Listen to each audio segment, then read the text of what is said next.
This conference will now be recorded. You ready to do this? Yeah, you're going to hear like He's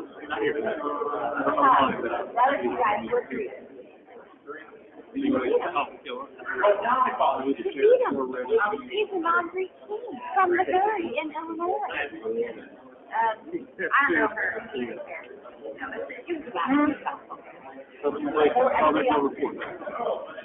Let's see.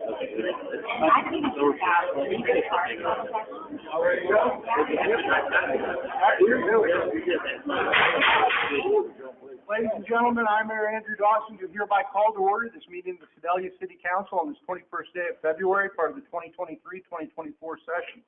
Let us proceed with purpose and dedication to the values that guide our great city. This meeting is now called to order. First item on our agenda is a prayer followed by a pledge of allegiance. Chaplain Matson, you have the floor. Would you please stand as able and join me in our invocation? Dear Lord and Father of all, we come to you this evening to ask your guidance as the Sedalia City Council members, mayor, administrators, staff, ward representatives meet to hear about, discuss, and make decisions for the betterment of this community and its citizens. We're grateful for their service and dedication to our city. We ask your protection for all of our first responders, police, and perhaps especially tonight as we honor a pinning of Commander Michael Elwood, Sedalia Police Department. Our Sheriff's Department, fire, ambulance, EMTs, hospital staffs, all who work 24/7 to serve and protect us, often at their own peril. We are grateful for the United States of America, our constitutional republic, for which so many thousands have fought and died to create and preserve for these 247 years. And remember especially, too, our first president, George Washington, who we celebrate the 302nd anniversary of his birth tomorrow. We ask your blessing and protection for all of our military and civilians serving this great country today, here and throughout the world, protecting our way of life from threats from without and, more sadly, threats from within. And now as we leave tonight, please protect us and our loved ones. Keep us from harm until we meet again. And this is prayed in the name of our risen Savior, Jesus Christ. Amen. Amen. I pledge allegiance to the flag of the United States of America and to the republic for which it stands, one nation, under God, indivisible, with liberty and justice for all. Roll call, please. Robinson is absent. Oldham. Here. Marshall. Here. Bogus. Here. Hiller. Here. Cross. Here. Foster. Here. Bliss. Here. All right, next order of business is a special awards. We have a badge pinning, so for that we're going to invite up Interim Chief Woolery to go ahead and present that.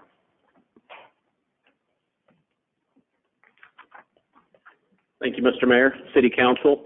Over the last several months, we've been in the process of a commander testing, and we were fortunate enough to have 3 excellent candidates. At the end of the 5 testing brackets, Sergeant Michael Elwood came out with the top position, and I'm honored to announce his promotion tonight and his badge pinning. I'd like to thank everyone in attendance for coming to witness this monumentous event. So very glad to have you here. Michael, you and Megan come up.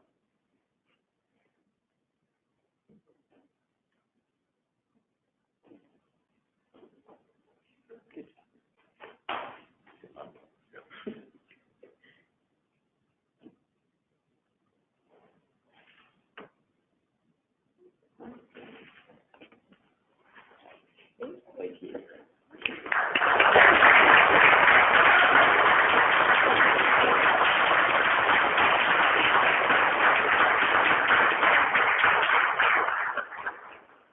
Thank you, Interim Chief Woolery, and congratulations to Commander Elwood.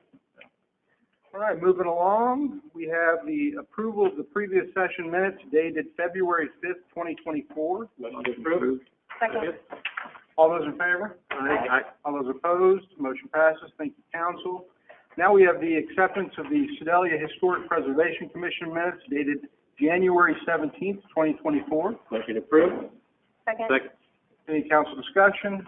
Having heard none, all those in favor? Aye. All those opposed? Motion passes. Thank you, Council. Now we're moving along to our roll call of our standing committees. Up first is Finance Administration. Chairman Marshall, you have the floor. I have two items on my report tonight. First is a presentation on the budget preview from Administrator Show. Great, thank you, sir. We've come to the time of the year where we are getting close to bringing our budget forward for you for the next fiscal year. What we typically do at this meeting, and so the purpose of today's session is to preview the upcoming 2025 budget. The goal is to tell the story from without becoming too technical, from say what I would call a 5,000-foot level, not the 30,000 foot, but not down in the weeds. Set the stage to take a closer look at our next session, which is the budget work session that's coming up on the 26th, this coming Monday, to look at those items or look closer at some items. It will also provide, hopefully, some focus for you as we start making some tough decisions that you all will be faced with. We will kind of going through this presentation, we will start with where we're at and look to where we're going. So I will start out with a little bit about the state of the city, some trends that we see happening right now, and then finally a little bit about the budget overview. So the state of the city, and I do this pretty much every time this time of the year, is in my opinion, the state of the city is great. I am pleased to report that to you again this year. We are financially stable. We have a Standard & Poor's credit rating of AA- and stable. We have a $59 million budget. Now, that doesn't include the Buffalo Regional Health Center. If that was included, it'd be almost $200 million. We have a $16.6 million general fund and a general fund balance of about 57.5% of annual revenues, or that budget amount. We are growing. We have a diverse base of job creators, several expansions and new developments over the recent years. We've added, and you all will remember this from the report that Jessica Craig gave from our Economic Development Office, that we added 1,028 jobs, 1,698 retained jobs through expansion, and the average salaries of those jobs were $46,674. We had $418 million worth of capital investment in our community from those expansions. We are growing. I won't read all of those to you, but that's just a short example of several of the developments that we've been lucky enough to have folks choose to develop inside our community.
How's that? Okay. Sorry about that, folks. We had a little technical difficulty. So, we want to emphasize customer service. Again, the lean thinking. First of all, approach it from the whys, keeping the why in front and center when we make every decision. Continue a strong budget process with fiscal discipline, generating the value. Continue infrastructure improvements. Continue focus on city personnel professional development. Continue the focus on planned growth and development. Support for economic development and jobs, and focus on the neighborhood revitalization as an overarching priority. Just a reminder that when you adopt a budget, you really are setting priorities and objectives, and through that budget, you are really setting policy. The priorities and the objectives are reflected through the projects and programs outlined in the budget that you choose to appropriate funding for. So the budget is a policy-making document. As such, it's your authorization to staff to go execute or carry out your policy directives.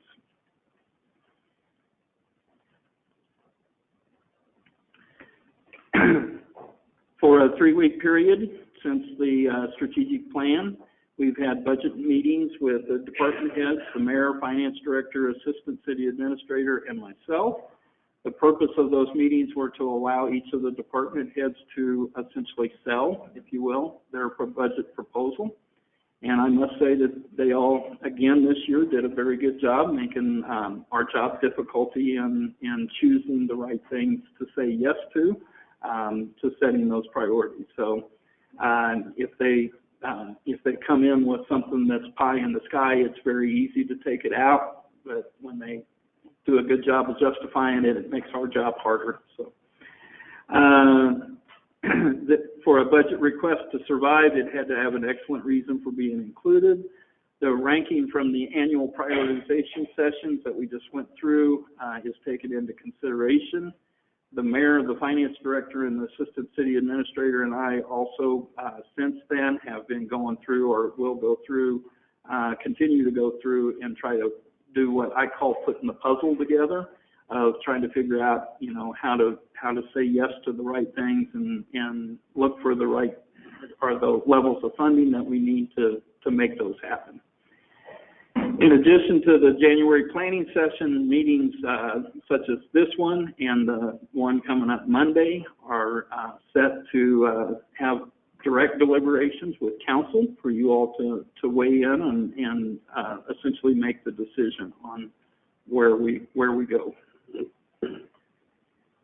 As we do that, I look at kind of a 5,000 foot level of where what things that we need to be aware of, and looking at the direction that the city's going, the trends, and those kinds of things, as well as trying to determine how much revenue can we expect by looking around at the market. So we are continue to deal with the Great Resignation and the labor market. It is generally slowing down, but we still have 1.3 job seekers for every job that is, I said that the other way around. 1.3 jobs for every person that's looking for a job. That was in 2022, I think it was exceeding 2 at one time. So it kind of peaked out and has been dropping. But we need to keep ongoing awareness of the national, state, and local economic indicators and their impact on the city budget. The feds continue to, or have raised the rates to, in their words, cool the economy, to bring inflation under control. The sales tax from inflation won't keep up with the inflated costs, as we've talked about during the strategic planning, and the supply chain is still challenged. We need to continue to examine the sales and use tax and watch for trends. We have conflicting pressures, at least from my perspective. While inflation creates upward pressure on sales tax, the cooling economy creates downward pressure, which is what the feds are trying to accomplish. The Fed's action creates short-term interest rate increases while the markets anticipate them coming back down over the midterm. Therefore, we have this inverted yield curve. So short-term interest rates are higher than midterm interest rates, and then they come back up a little bit. So the tight labor market and supply chain keeps upward pressure on inflation, and then consumer spending supported by savings savings spend, debt, and government spending is also providing upward pressure on inflation. We also need to monitor the capital improvement fund, sales tax revenues, and debt service. All departments are critically important. The core services of public safety and maintaining infrastructure have to remain priorities. We have to address market concerns of recruitment and retention, particularly with the police department. We continue to work short in the police department. I think we're down, 6 or 8? Yeah. So they're just not out there. So be aware of water and wastewater needs because of growth and age. Again, we're taking those steps. We just had the February 6th election to help with a big chunk of that, but that won't solve everything. So continue economic development push, building on past successes. This includes industrial and retail. And this is just, again, something that I pointed out during our strategic planning, that if we went down the path of trying to cut our way to solve the budget concerns, at some point this becomes counterproductive. If you cut back on services, at some point the citizens no longer want to be here.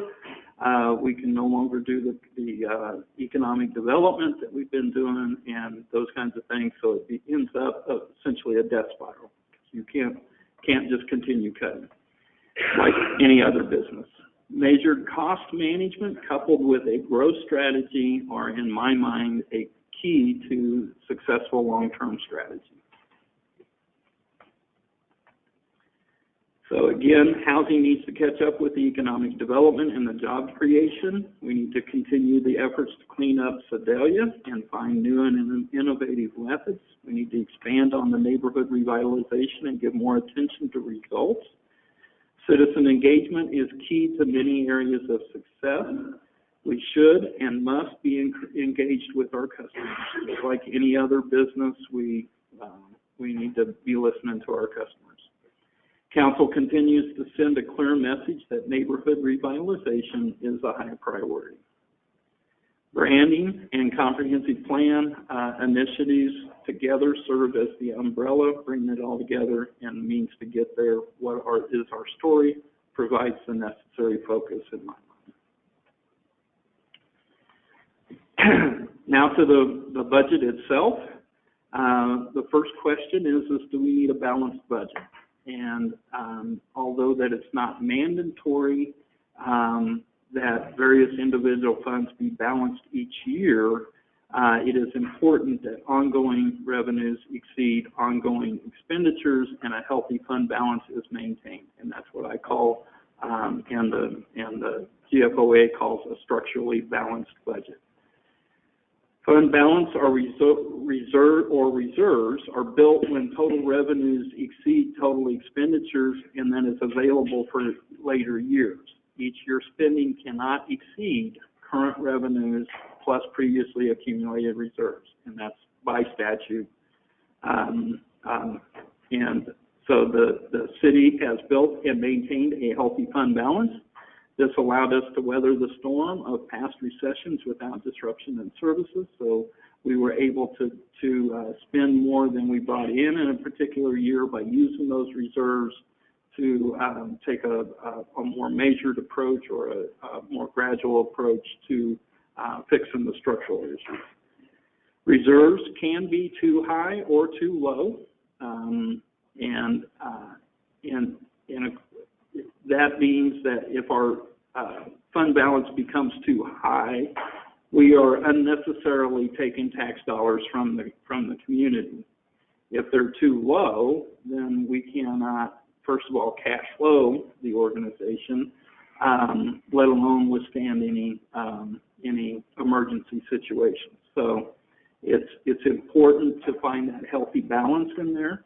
And so we have, with past city councils, have reviewed that, and in accordance with past best practices, the city council adopted a formal fund balance policy, which states that the general fund is to maintain a balance between 35% and 75% of ongoing revenues. We continue to focus on maintaining that appropriate level of fund balance, and this focus will lead us in the right direction in balancing needs versus available funds and sustainable spending. Again, the structurally balanced budget. Now, looking at revenue sources, and we've went through this slide, I think every year since I've been here, that reminds us of where our funding comes from, and reminds us of why I spend so much time talking about sales tax. Sales tax, as you can see, is the largest single share or single portion of our revenues, and so thereby it kind of drives the train, if you will. Plus, it is the one that is most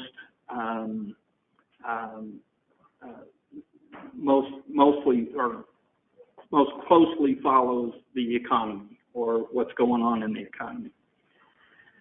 The next largest portion is service charges. That's the water, sanitary, sewer, solid waste, airport, parks and recreation, et cetera, the user fees that we charge for those. So again, follow along with the amount of service that is being provided. So looking at the sales tax historical trend, and then I've added last year the inflation trends. So the area chart is our sales tax, and the line chart is inflation that happened throughout that. So if we look back in history, in 2009 we had the large dip due to the recession. We started climbing back in FY12. With another smaller dip in 13 through 14. 15, we climbed back to 4.7% above the previous 6 years prior, while average inflation was 1.9%. The FY16 growth was slow growth, again, with inflation being slow. 17, we took another dip and then flattened, while inflation was 1.26%. 18 through 20, we had slow growth again and average inflation at 2.13%. That gave us the 1.747 average growth over that time period, of 11 years, and the average inflation over the same period was 1.77. So as you can see, over that long time period there of 11 years, inflation outpaced our sales tax growth. FY21, we added the eighth of a cent for the Heckert Community Center, which without that, the increase would have been 1.8%. FY22, we had the economic recovery from the pandemic, and the effect of inflation was 12.6% versus inflation of 4.7%. FY23 inflation effect of 7.6% in sales tax increase versus the inflation of 8.5%. And then FY24, we again are flat versus reduced but still elevated inflation of 3.1%.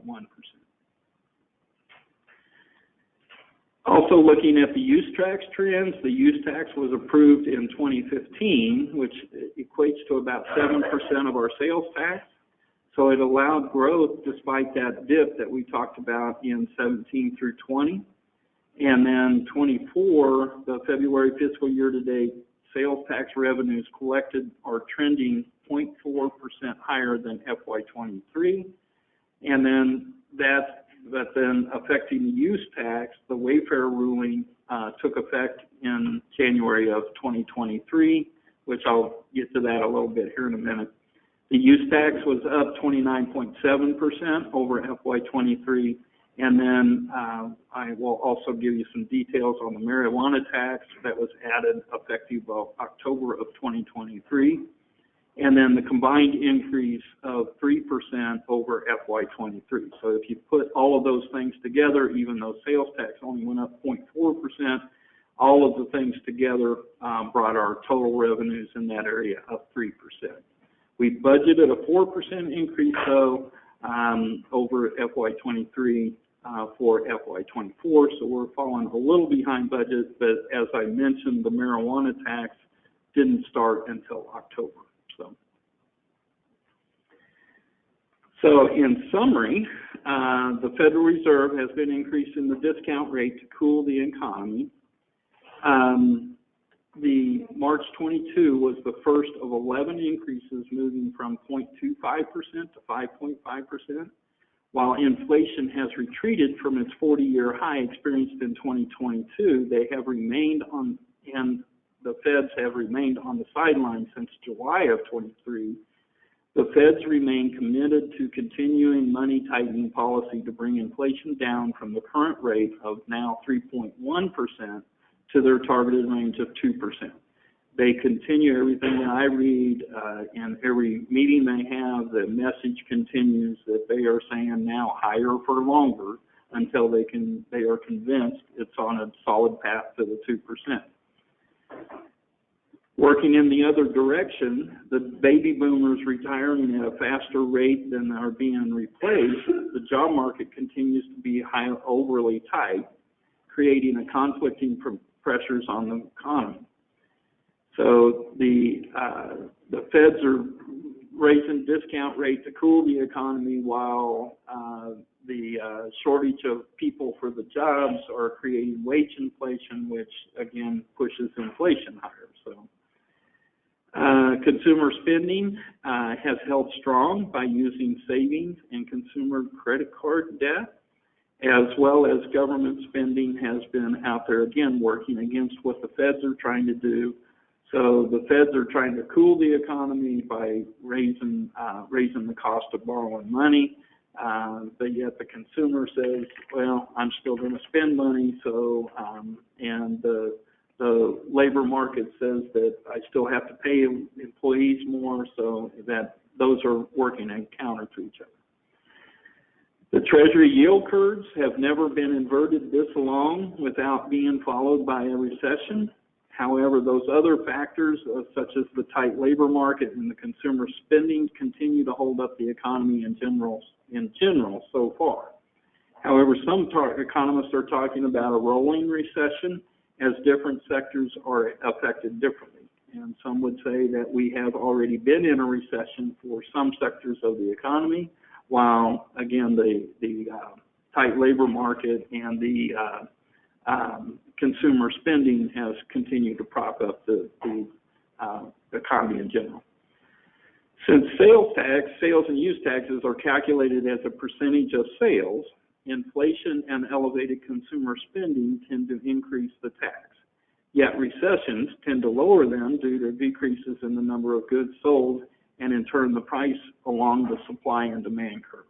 So, and to sum all of that up, in my opinion, we should expect sales tax to continue at an elevated pace and then level off or dip, depending on the length and severity of any pending recession. So, make any sense to anybody but me?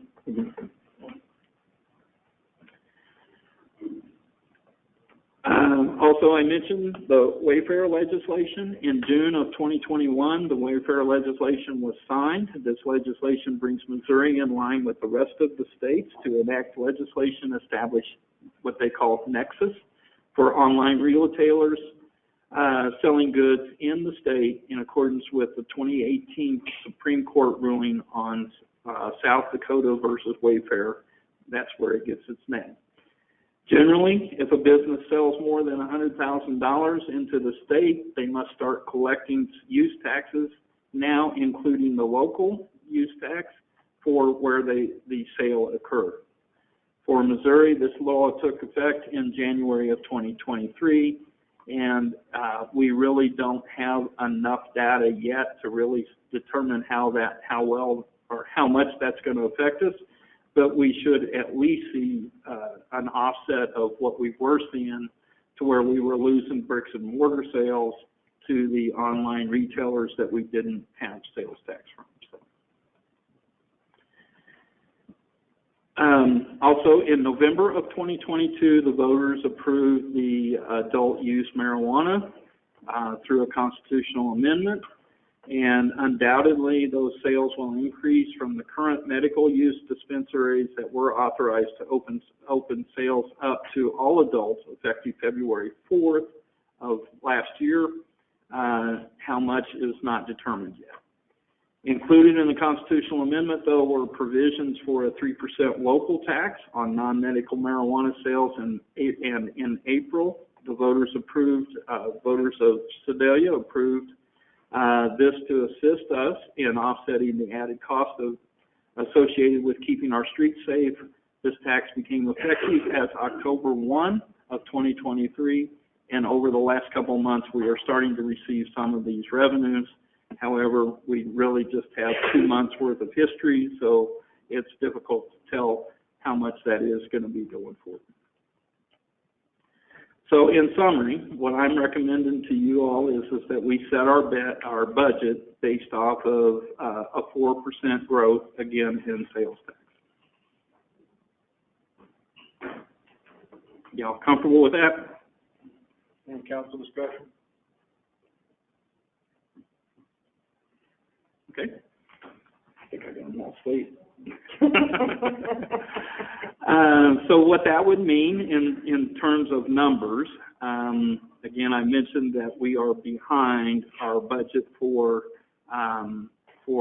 this current fiscal year, FY24, but still we have the 23 actual of 18 million, the 24 adopted budget, the 24 projected, where I believe we're going to end FY24 at. And then you look at that comparison of the projected for the budget. In total, we're going to be about $500,000 under the budget if they continue as they are. And then put in the FY25 proposed, which is 4% above the projected amount for FY24. And then the comparing that increase, that's about $296,000 for the general fund and $734,000 for the entire city. And then if you look at the FY25 proposed versus the FY24 adopted, just from budget to budget, it would be a total increase, or essentially flat, of $157,496, and for the general fund, $61,539. As with all service organizations, personnel costs are a big piece of the pie. We are no exception, especially when you look at just the general fund, where it's 74% of our total expenditures. And public safety, as you might imagine, is the majority of those expenditures. Police and fire amount to 64% of our total budget. So that is why we spend a lot of time, and typically at this meeting, spend a lot of time looking at the personnel cost and where we think they should go or can go. We have to continue to pay off the police retirement fund, those past promises that were made on the legacy plan, and as you all might recall, we turned that over to loggers in June of 2019, and put that on a 15-year amortization schedule. So in June of 2034, we will no longer have to have any obligation for that. Loggers will take all obligation for the past promises made in the legacy plan. We're working on doing the same thing with the fire, that legacy plan. We have changed them over to loggers now, but we still have about a $4.6 million unfunded liability that we are working with loggers, and I don't know, I just saw some emails last week. They are getting very close to being able to come back and tell us what it will take to take over management of that legacy fund and put it on a similar 15-year amortization. We are looking at the police command structure. Actually, more than looking at it, we just promoted one. So, the fire, we also have the engine and squad staffing models, the division chiefs, and lieutenants. As far as wage rates, we have, looking back at history to kind of tell where we've come from. If you all recall, Warrensburg conducted a study back in, I can't remember the year now, 2018 I think it was, and we received the data because we participated in it. And so we used that information to do a comparable market basket, and actual wage of that summary indicated overall that we were not far off from the market at that time, and indicated, though, that some positions should be looked at. So we made some adjustments in FY19 budget. We created a new position of corporal for the police department. We added stipends or moved detectives up with the corporals. We adjusted the top end of many ranges and adjusted entry-level positions and reduced the gap in initial steps. We followed on in 2020 with further adjustments. The public safety, we reduced or eliminated the overlap created by the FY19 adjustments. We adjusted the police sergeant scale up by 4%. The equipment operators, essentially all equipment operators, moved up essentially one grade or a 5 to 6% increase. A few other market and ripple effect adjustments were made. And then we adjusted law enforcement in FY21 by 9%. So essentially across the board, we moved the whole scale up 9%. And 1% COLA and step increase in FY22 for an average of 3% increase for all employees.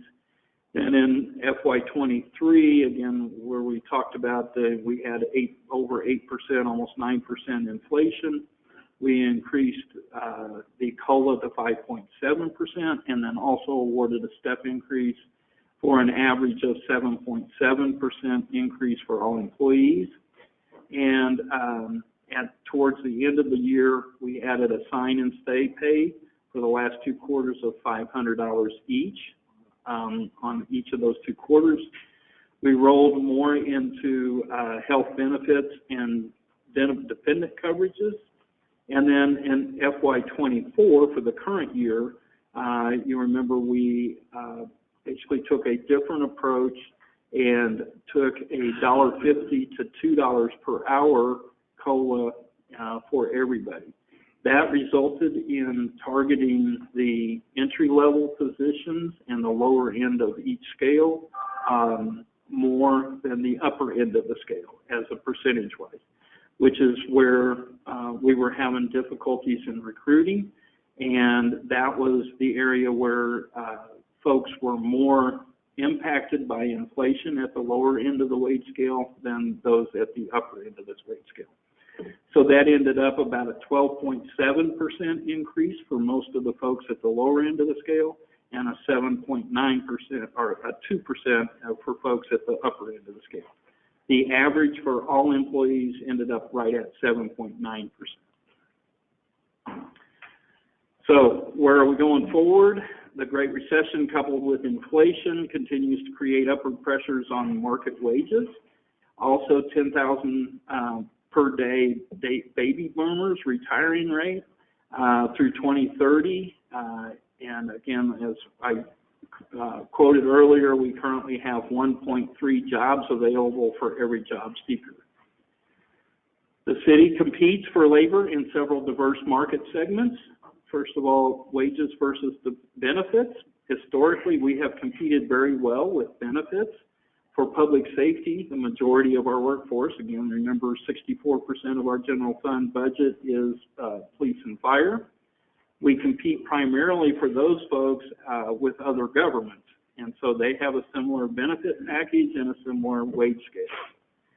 For other sectors, though, we typically have a significant better benefits but lower wages, and so we're able to attract and retain career-minded people. But the folks at the lower end of the wage scale are often harder to recruit because they're just trying to put food on the table and can't think about retirement at that point. We're moving to a self-funded, or by moving to the self-funded, have self-funding of health insurance has helped and has given us way more flexibility and control, and also reduced some costs short-term. So that has helped, but the recent market pressures have changed the landscape. Low unemployment and increased demand has put the private sector in short-term bidding wars for labor. Even though we have significantly better benefits, we are competing with several businesses that are forced to throw cash at attracting the labor they need today. The cash being thrown around is even affecting public safety. Those that are called to serve are just simply cannot justify the lesser wages that they could make in the private sector, and so they're willing to give up the benefits that we give that are much better for that short-term wages. Whether this is sustainable is entirely questionable to me, but it is the reality of the current situation. If we change our structure to reduce the spend on benefits, to allow more for wages, we will then find ourselves not able to compete with other governments longer term. Likewise, changing benefit structure would be a long-term strategy not quickly implemented or reversed, and probably more so reversed. So how do we weather the storm while this plays out? With the past work in development of wage scales and adjustments, we were in general at a balance that worked. Part of the challenge now is knowing if the current situation is short or long-term, and relatively how short or how long. Further, history tells us that the market disruption of this magnitude do have some lasting effects. We just do not know what those will look like. Further, the baby boomer retire rate indicates this will have a longer-term effect. An argument can be made for not throwing long-term strategies away for short-term problems. However, the short-term problems are real, and we must take action. So I suggest a strategy that does what we can for the short-term problem to weather the storm, while coupling restructuring and growth strategies for the longer term. So as I mentioned in the strategic planning, so the past practices, we've done a normal step increase for all employees, including public safety, and that has typically been around a 2% for each step. The COLA, or cost of living adjustment, across the board increase for all employees, moves or updates the whole wage scale at a set amount. Have been relatively small as a way to augment step increases, but FY23 was 5.7% to keep us up with inflation, and as we mentioned in FY24, it averaged 7.9%. Last year, we weighted more at the entry level, set at the amount, and that created the complication of wage compression, and inflation has the greater impact on the entry level, and then the recruiting is the largest current issue. So we targeted more where it is, the market is dictating that need.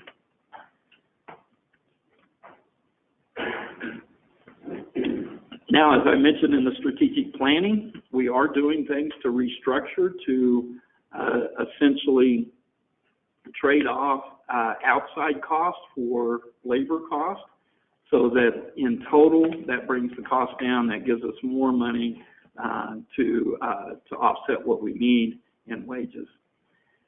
The public works structure was certainly a big piece of that. Also, the asset management structure was another piece of that, and that also helps us address the supply chain issues that we're dealing with. So as we have to keep assets longer, the maintenance and the equals reduced repairs and longer asset lives, and therefore more for wages. More in-house capabilities equal more left for wages as well.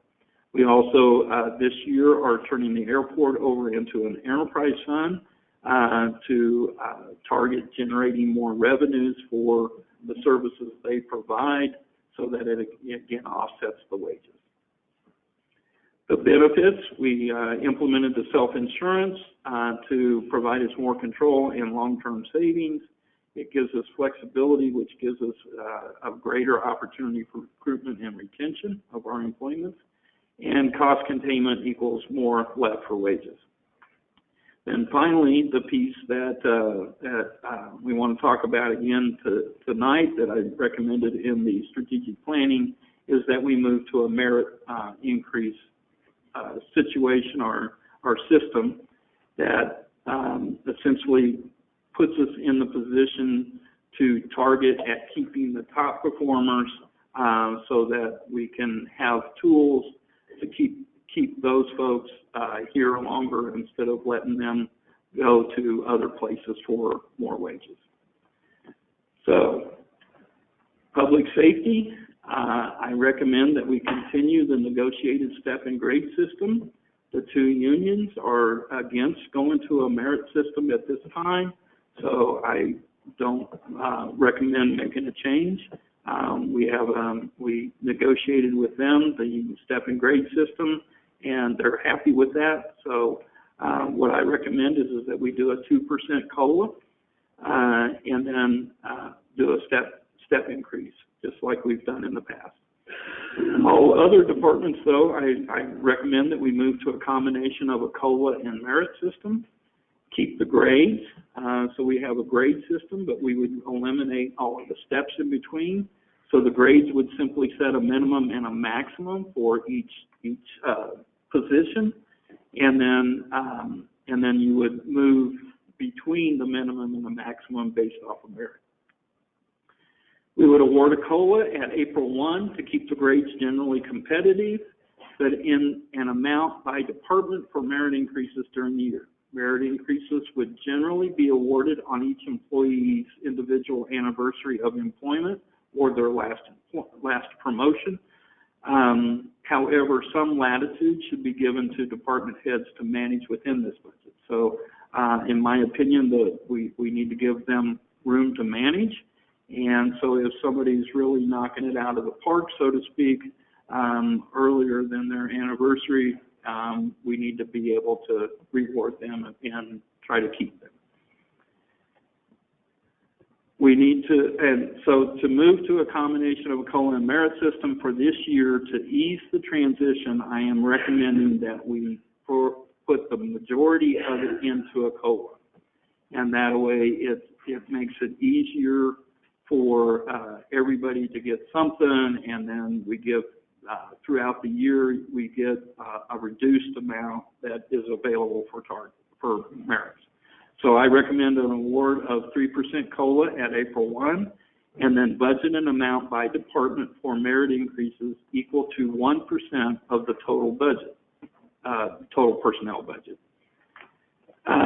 Note that would be a lump sum amount to the budget for the department head to manage. Depending on the timing of the individual increases, the average increases would be greater than 1% if all of the budget was consumed. So, you know, if you do 1% of the total personnel budget, but you delay some of them to mid-year, you can do more than the 1% on average. Likewise, things like turnover or vacant positions create more room to reward the top performance. So again, all I'm recommending is that we budget an amount for personnel, and we give some latitude to the department head to manage within that budget.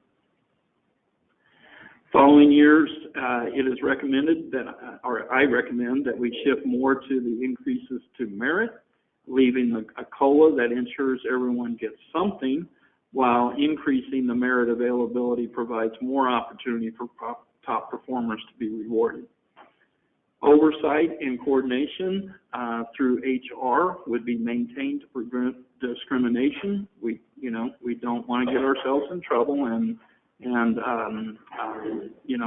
not that any of our current department heads would. I don't don't anticipate any trouble here, but we would maintain some oversight through personnel, signing off or, through the sign-off position, and then myself, I have to approve all wage changes anyway. So there would be oversight there.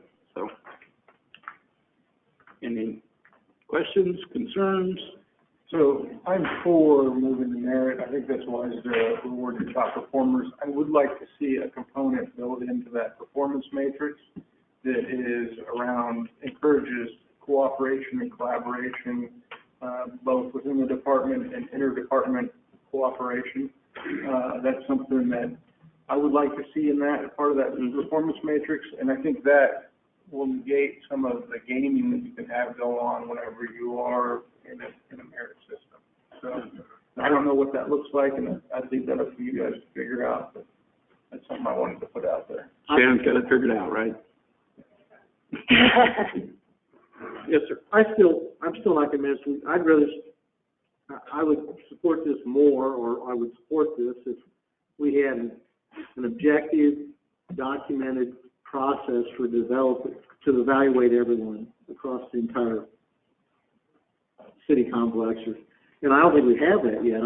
Until we have it, and it sounds like the mayor's aware of something that we're developing. I'm not. Oh, I'm not. But I'm just putting. I don't want to do merit pay unless we can objectively evaluate those people, and I think the council should be involved in seeing that process or that proposal from HR or however you guys want to do it. But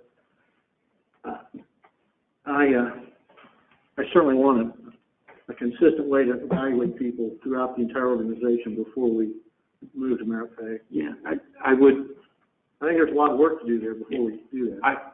I would say that, well, partially an answer to that is that's why I was recommending that the majority of it be a COLA this year, while we continue to develop the process. But we do have evaluation forms. I would offer to you, we have a very diverse employment base, and I say that in diverse of the jobs that we do. You know, a police officer is so much different than a backhoe operator. And so to having a tool that is completely objective, that evaluates all employees, I just think is very difficult to come up with. I see your point, but I want to be able to look at those people in our organization at the lowest points that get in the ditches at 9 degrees below zero, and tell them they have the same chance to receive merit pay as everybody else throughout the entire organization, number one. And number two, everybody's got to come to work on time. You know, there's a number of things that we can objectively assess, and I've got confidence in HR and everybody here that we can, sure, I don't want a one-size-fits-all situation, but I want some consistency from employee to employee, even if it's just getting here on time, being respectful of others. You know, those basic work ethic is, and what's the right term? Those basic principles of what people work, how they do, and their attitudes and those types of things. I mean, we can measure all of that. Yeah, we can. I realize that people that treat the facility each have different skills than the police and the fire and those types of things, but we can still get a pretty good evaluation tool, and I don't think we have anything yet that's consistent throughout the city. So that's my 2 cents worth. Anybody else? Going once, going twice? You said that since the majority of it's going to be COLA this year, and then we're going to kind of phase it and work it and grow this evaluation form, would it be prudent then for the finance administration to play a part in that role to help kind of oversight that and help create what those that form looks like for staff? I mean, that would allow for council to have some oversight over that and to be a part of the process. But is Tom asking a timeline, basically? No. I asked, since we're creating the process this year for merit pay, basically, right, would it be prudent then for the Finance and Administration Committee on council to play a part in that oversight and help create that program and that merit-based pay? Yeah.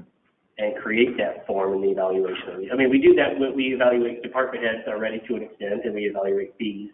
It would make sense if we're working with pay and finance administration that committee plays a part in helping cultivate that. And that would keep council involved in that. Yeah. I absolutely agree with you on the oversight piece. I still, though, I strongly believe that we're not going to have one tool. I agree. That fits all. Oh, I absolutely agree. And then I also believe that a merit system cannot be completely objective. If you're going to be completely objective, then you just will not do a merit. There has to be some subjectivity into that manager's ability to say, you're doing what I expect you to do, you're exceeding my expectations, versus this person that shows up to work on time and all of that meets the minimum standards. Right. If we're going to be completely objective, I think it's impossible to do a merit system to be completely objective. My opinion. So that's my recommendation. You have to give your managers the autonomy to manage. Right. Well, I'm running through my mind, to me, the word merit means work performance. You know, and then who better to judge that would be the managers that's with them every day, out there asking them, hey, I need this one, Doug. You got to use the shovel instead of using the backhoe. And they jump in, and that person, hell with that, I'm hired to run the backhoe. I'm not going to do the shovel. I'm old-fashioned. I've worked hard all my life, and I just believe that the word merit means work performance. So, and then we give the power of decisions if we trust our managers, our supervisors, to balance that out. And I think as a council, we need to come up with the parameters within that merit system to make that work.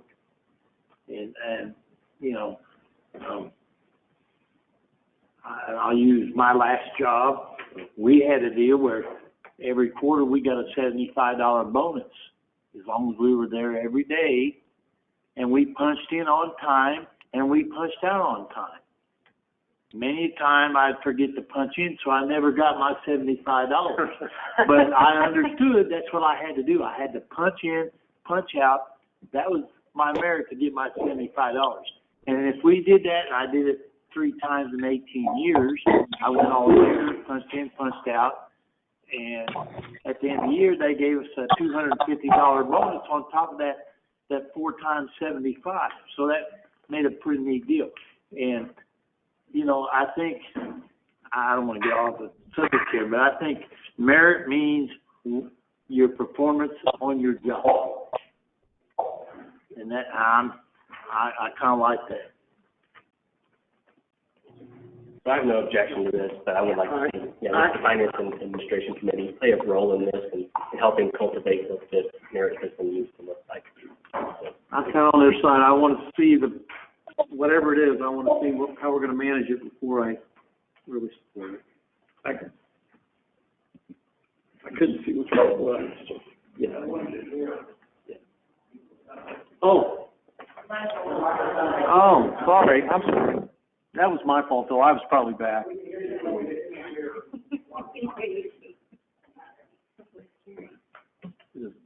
All right, we ready to move on? Yeah. Do you think we have consensus, or? Yeah. Okay.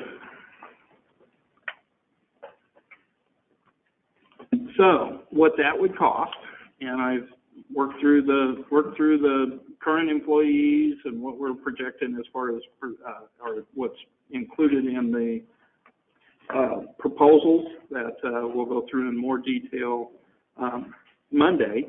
But I have priced out what that would look like. So the public safety pay plan, the total cost for the 2% COLA plus the step increase would be $260,909. Police would be $143, and of that the step is $60,831, and the COLA is $82,742. The fire is $117,000, the step is $54,000, and the COLA is almost $63,000. The non-public safety, where we have the COLA at 3%, would be a total cost of $476,957, and $160,000 of that is in the general fund. The COLA representing $363,000 and $121,000 to the general fund, and the merit being $113,000, or the merit set aside of $113,424, and $39,478 of that is in the general fund. So the total set aside for wage increases for included in the budget that we'll go through in more detail Monday is $737,867, and $421,192 of that is in the general fund.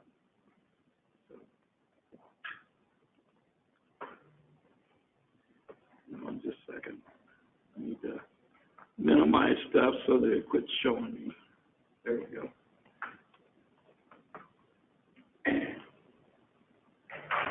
So for the Fund 15, again, Fund 15 is our capital improvement fund. It is funded by a half-cent sales tax, 2/4 cent adding up to a half.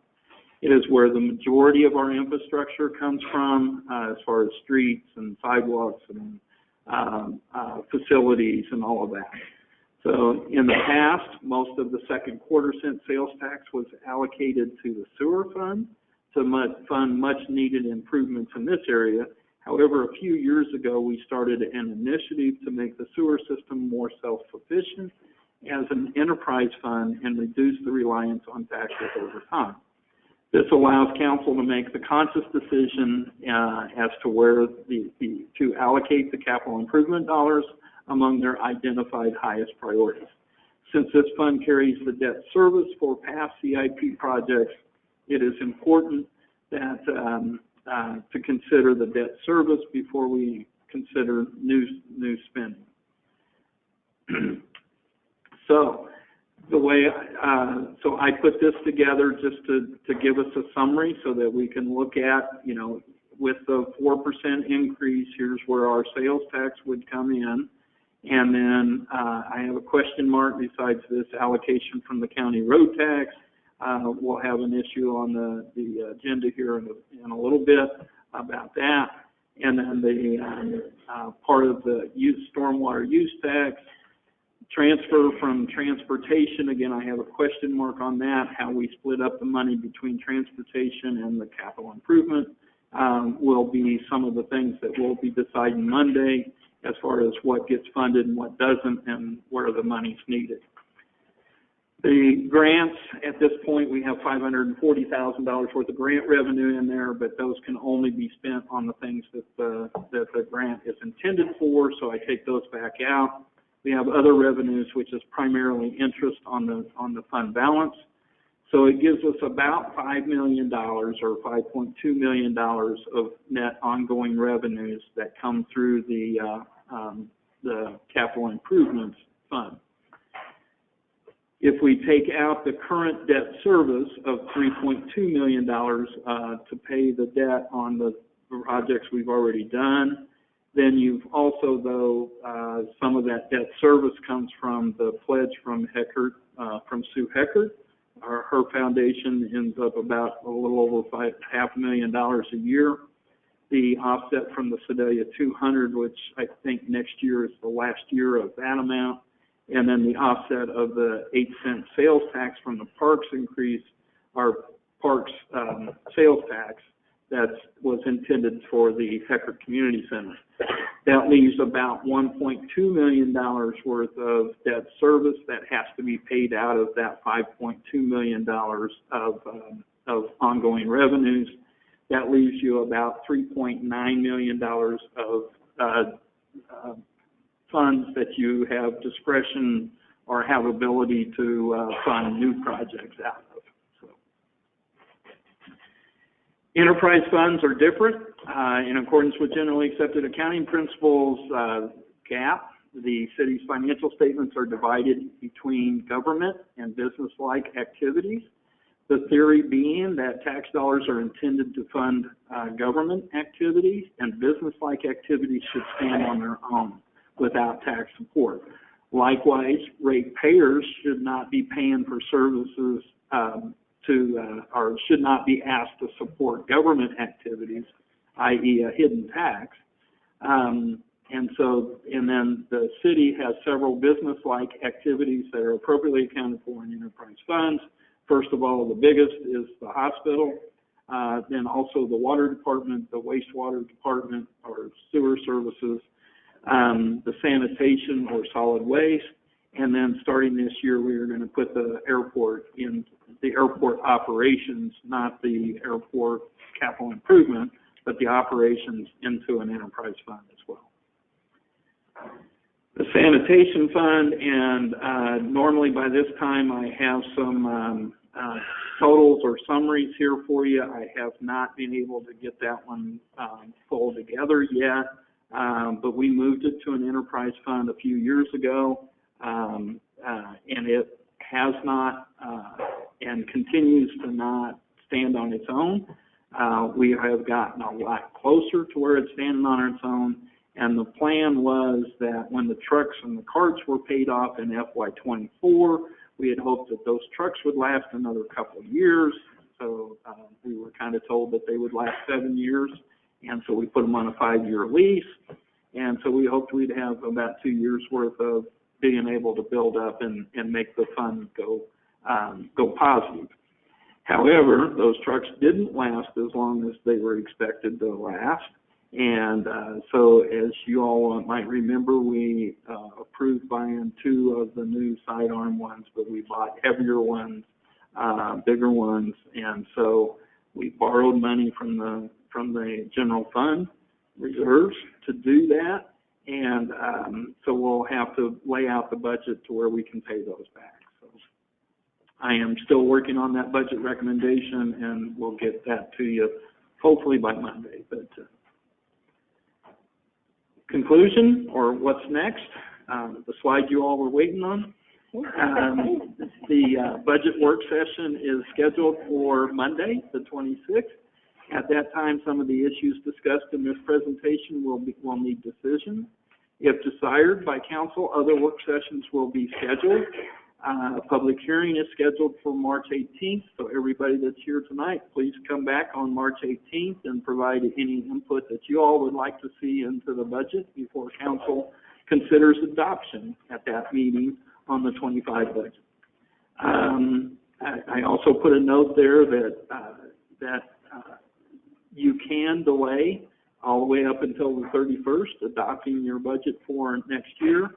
And actually, there's a statute that allows for, much like the feds do, a continuing resolution that you carry over the budget into next year if you don't pass one. I strongly recommend that we never use that statute, because our credit rating will tank. Because the credit rating agencies will look at us like they look at the federal government and say, you guys can't pass the budget, so you can't manage your finances. So, but either way, we certainly have up until the 31st. I'd be happy to entertain any questions or any further direction council would like to have or see before Monday. Any questions or further direction? Just for clarification, other than Councilman Bliss, does anybody else object to moving towards that, into that path of merit? Yeah, and I just want to see the evaluation process, or get a good idea about the evaluation process before I make my decision. That's what I'm actually saying. Okay, so I think we've got consensus. I think that'd be good for everybody.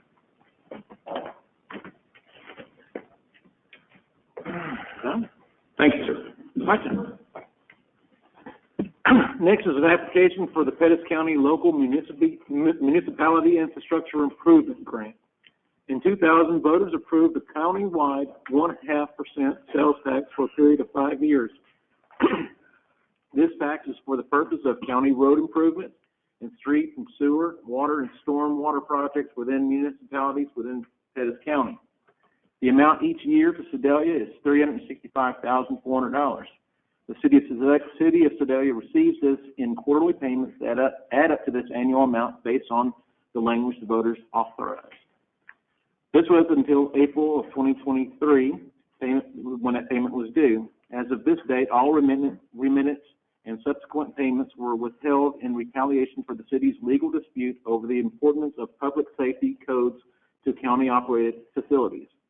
We were told that if the city did not drop this legal action, the county would withhold these funds and use them to pay attorneys to fight this and pay any fines, even if the judge ruled in the city's favor. The judge did rule in the city's favor, and such ruling included an order that specifically instructs the county not to withhold these pending tax payments. In keeping with the original threat, the county hired a new attorney and have engaged in further tactics to delay the ruling. Further, they have developed this new application process for the allocations to municipalities of these funds. Staff recommends approval of a resolution authorizing submittal of an application on their forms while reminding them of the clear voter intent concerning this allocation. Motion to approve. Oh, I need a call for the reading of the resolution, please. Resolution 2081, a resolution authorizing an application to the Pettis County Local Municipality Infrastructure Improvement Grant for 2024. Motion to approve. Second. Any council discussion regarding the resolution and its passage? Having heard none, all those in favor? Aye. All those opposed? Motion passes. Thank you, council. That's all I have, sir. All right, thank you, Chairman Marshall. Up next, we have Public Works. Chairman Oldham, you have the floor. Thank you very much. We have a few items tonight and a few more ordinances. So we're going to go through them kind of quickly for you so we can get to the big presentation tonight, the second big presentation tonight. The first one is the declaration of the results of February 6th. We had special bond elections that we went to the voters for to allow the city of Sedalia to acquire a $60 million loan or with state revolving funds. And this loan right now will help us expand and restore our central wastewater treatment facility, as well as work on our north wastewater treatment facility and help with inflow and infiltration. So on behalf of the city of Sedalia, we thank the voters of the city, and I can't wait till we can start working and improving our water and wastewater facility. All right, call for the reading of the ordinance declaring the results from the special bond election. Bill number 2024-19, an ordinance declaring the results of the special bond election held in the city of Sedalia, Missouri on February 6, 2024. Second reading. Second. Any council discussion regarding the second reading? Having heard none, all those in favor? Aye. All those opposed? Motion passes. Bill number 2024-19, an ordinance declaring the results of the special bond election held in the city of Sedalia, Missouri on February 6, 2024. Final passage. Second. Any council discussion regarding the final passage of this ordinance? Having heard none, roll call, please. Cross. Yes. Foster. Yes. Bliss. Yes. Robinson is absent. Oldham. Yes. Marshall. Yes. Bogus. Yes. Hiller. Yes. 7 yes, 1 absent. Second item I have tonight is a sales agreement with Foley Equipment. This is for a skid steer for our street department in the amount of $83,350. Call for the reading of the ordinance authorizing the sales agreement for the purchase of the skid steer. Bill number 2024-20, an ordinance authorizing the sales agreement for the purchase of a skid steer for the street department. Second reading. Second. Any council discussion regarding the second reading? Having heard none, all those in favor? Aye. All those opposed? Motion passes. Bill number 2024-20, an ordinance authorizing a sales agreement for the purchase of a skid steer for the street department. Final passage. Second. Any council discussion regarding the final passage of this ordinance? Having heard none, roll call, please. Foster. Yes. Bliss. Yes.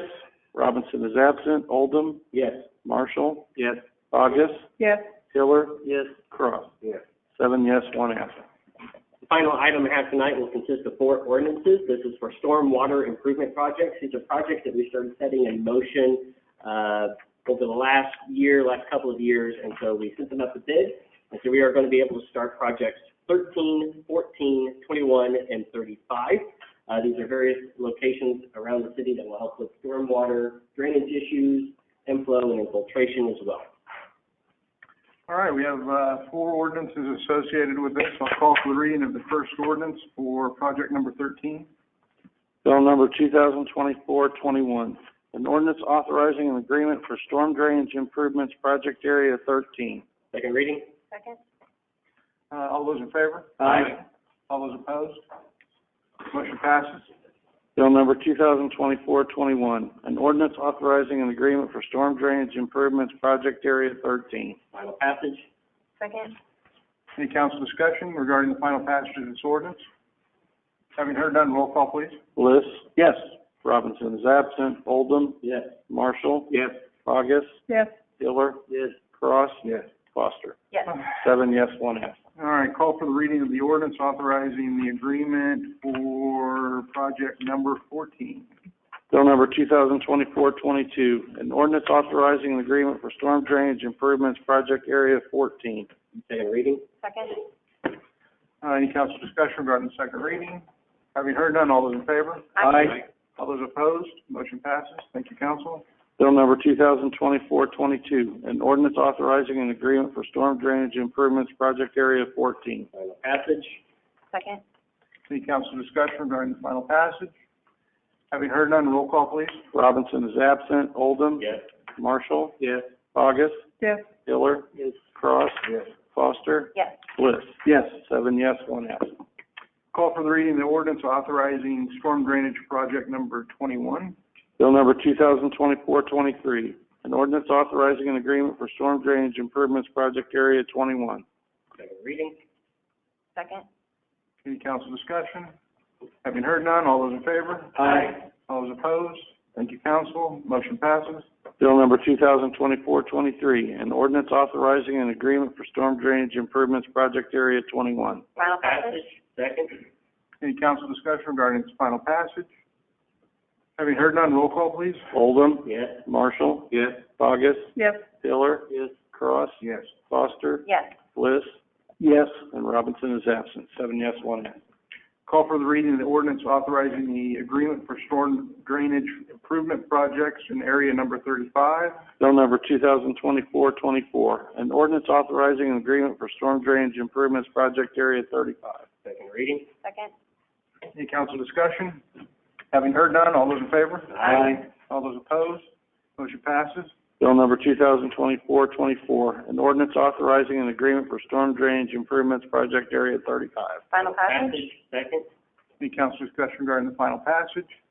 Having heard none, roll call, please. Marshall. Yes. Bogus. Yes. Hiller. Yes. Cross. Yes. Foster. Yes. Bliss. Yes. Robinson is absent. Oldham. Yes. 7 yes, 1 absent. That's all I have, and I will turn the excitement over to Councilwoman Foster. Okay. Thank you. Okay, for community development this evening, we have 2 items. So the first of which will be a presentation from Devon Lake. And as discussed in the strategic plans by Chief Building Official Devon Lake and Fire Chief Matt Irwin, building and fire safety codes adopted by the city are 2 versions and going on the 3rd version behind. The International Code Council, ICC, publishes a comprehensive set of codes that set the industry standards and are commonly adopted by municipalities by reference to such published standard codes. Adopting these codes by reference makes them readily accessible and standardized for architects and developers that are already educated on these codes. Likewise, insurance companies and rating agencies assess these based on industry standards. Therefore, since the code we currently refer to was published in 2015 and have been updated in 2018 and 2021 and are in the process of being updated for 2024, such rating agencies and insurance underwriters will degrade us or assess a higher level of risk unless we bring these codes up to the more current version. These codes are written to cover various sizes of communities and a wide variety of climates, threats, and other circumstances. Therefore, they are written to provide some level of flexibility while still maintaining a set of common standards. Therefore, it is common for local governments to have various amendments to make them fit better the local needs. Staff has been currently reviewing the 2021 version of these codes and comparing them to the current version we are using. They have prepared a presentation to highlight the changes and also prepared updated amendments to modify the 2021 codes upon adoption. These codes, along with proposed amendments, have made been made available, and we have been asking for comments. A public meeting with approximately 60 individuals and attendance was held specifically to solicit comments and encourage dialogue on February 12th. The presentation includes significant changes that we made in updating to the 2021 codes, along with all comments received and staff's recommendations. Staff recommends that council consider each of these areas and reach consensus on adopting the codes with amendments. This will start a 90-day formal comment period. Then council can consider an ordinance to adopt around May or June timeframe. Staff also recommends that we implement a process to allow for period reviews on a more regular basis to ensure such amendments are appropriate for our circumstances. Likewise, this will provide a methodology for architects, developers, contractors, and et cetera to provide commentary on the effectiveness of the codes and purpose further amendments. It should be noted that we are due for an International Organization for Standardization ISO rating update and have been notified it will be scheduled in March. The rater has indicated that they will only be able to consider us up to date on the codes if council has expressed their intent to update the codes and this 90-day comment period is initiated prior to their arrival. I think you covered most of it. Just quickly, we as Ms. Foster said, we did this on February 12th. Kind of a new initiative that we're going to do is definitely get this word out on our code changes and as we implement new things and engage the community in feedback. So this is an example of it. As Ms. Foster stated, Ms. Lake has taken and put all the comments associated with each one of the codes with the slide, and anything else that was mentioned that didn't fall under a specific slide, she has that also involved. I will continue to meet with some of our local contractors and groups to solicit feedbacks and ways that we can improve this process and the code for the future. So I'll hand it over to Ms. Lake.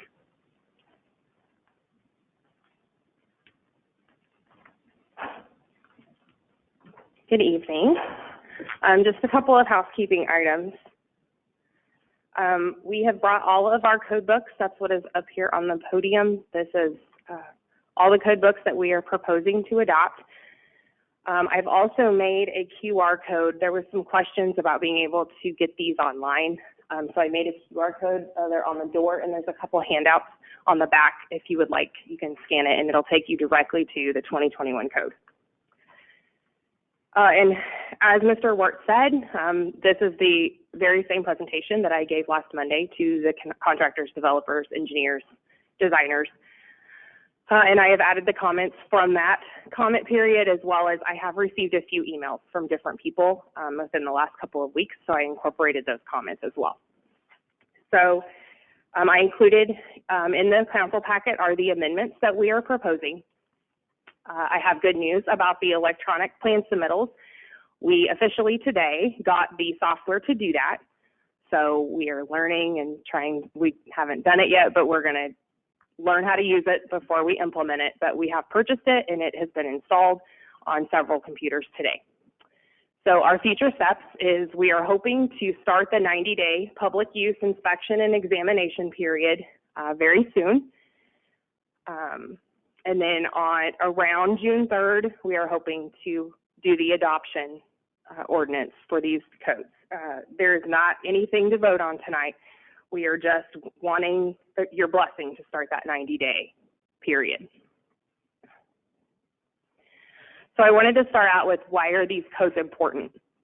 So our main goal is public safety, of course, and property protection to our customers.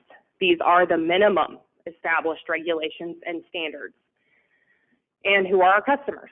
We have a lot of them: developers, designers, and contractors, citizens, and that includes not only homeowners, but landlords and tenants, anybody who visits our community, emergency responders, inspectors, economic prospects, utility companies, business owners, and their employees. The city wants our customers, all of the above, to be confident that where they live, work, visit, and send their kids to school are safe environments. The proper application and up-to-date safety codes lowers our insurance rates for our community. The lower the numbers in the below sections, the better our ranking. So our building code effectiveness and grading schedule, and that portion reviews our code administration, our plan review, and our inspections, is currently ranked 4 out of 10 in both residential and commercial construction. So again, the lower the number, the better. And our fire suppression rating schedule, which is the Insurance Services Office's, the ISO, reviews the fire department, their water supply, emergency communication system, and community risk reduction with fire prevention and safety education on the fire investigations. They are currently ranked 3 out of 10, and that is scheduled to be reevaluated in a month. Next are why are the inspections that we provide important. So we provide assistance to 3 different customers. First is the owner or the customer. We ensure that the work that they paid for is safe and has been completed in accordance with the code. We also protect the contractor by ensuring that their work is completed safely and will remain safe through the life of the building. This is not based on good or bad quality of work. This is only verification that the work has met the code. This helps protect them against claims of non-code compliant work. And we also protect the designer, ensuring that the work that they have designed has been installed per their design, and it helps protect them against claims for non-code compliant design. So I want to start out with the 2 biggest amendments. Number 1 is all the energy efficiency requirements that are in all of those code books have been deleted in their entirety. That is a huge cost savings to any developers in town.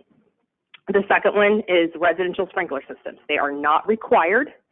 They just have to be offered.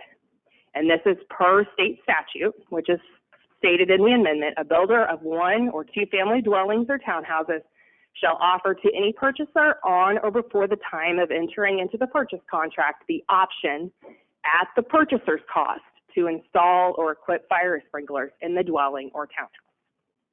So those, again, that is a huge cost savings to residences. So the first code I'm going to go over is the International Building Code. This code applies to commercial structures. The first major change from 2015 to 2021 is that they changed the definition of occupancy. So in 2015, it was really vague, a change in the purpose or level of activity within a building that involves a change in application of the requirements of this code. They really adopted more of the commentary version. So for most of the code books, there is the regular code book, and then there is a published commentary, which is the developers of the code write their purpose and their intent. So there's usually 2 versions of commentary to 1 version of just regular code. So in the 2015, the commentary version gave a very detailed description, but they incorporated it into the regular code for the 21. So now it says either of the following shall be considered as a change of occupancy, where this code requires a greater degree of safety, accessibility, structural strength, fire protection, means of egress, ventilation, or sanitation than is existing in the current building or structure. And it's 1, any change in the occupancy classification of a building or structure. A change of occupancy classification is going from a business to a retail store, or a retail store to a restaurant. That is what we would consider a change of occupancy. Any change in the purpose of or a change in the level of activity within a building or structure. So if you're changing what is going on inside that building and it increases and makes a greater degree of safety needed, that is what would kick this occupancy definition in. The next one is occupied roofs. This is a fairly new concept. It was not in the 2015 code at all, so they added this. Occupied roofs shall be classified in the group that the occupancy most nearly resembles, according to the fire safety and relative hazard, and shall comply with section 503.1.4. And that section says occupancy of the roof must be an occupancy permitted for the story immediately below the roof, unless the building is equipped throughout with an automatic sprinkler system and occupant notification is provided in the area of the occupied roof. The next section is in regards to Group E storm shelters. So Group E are educational facilities through the 12th grade. So it does not cover higher education.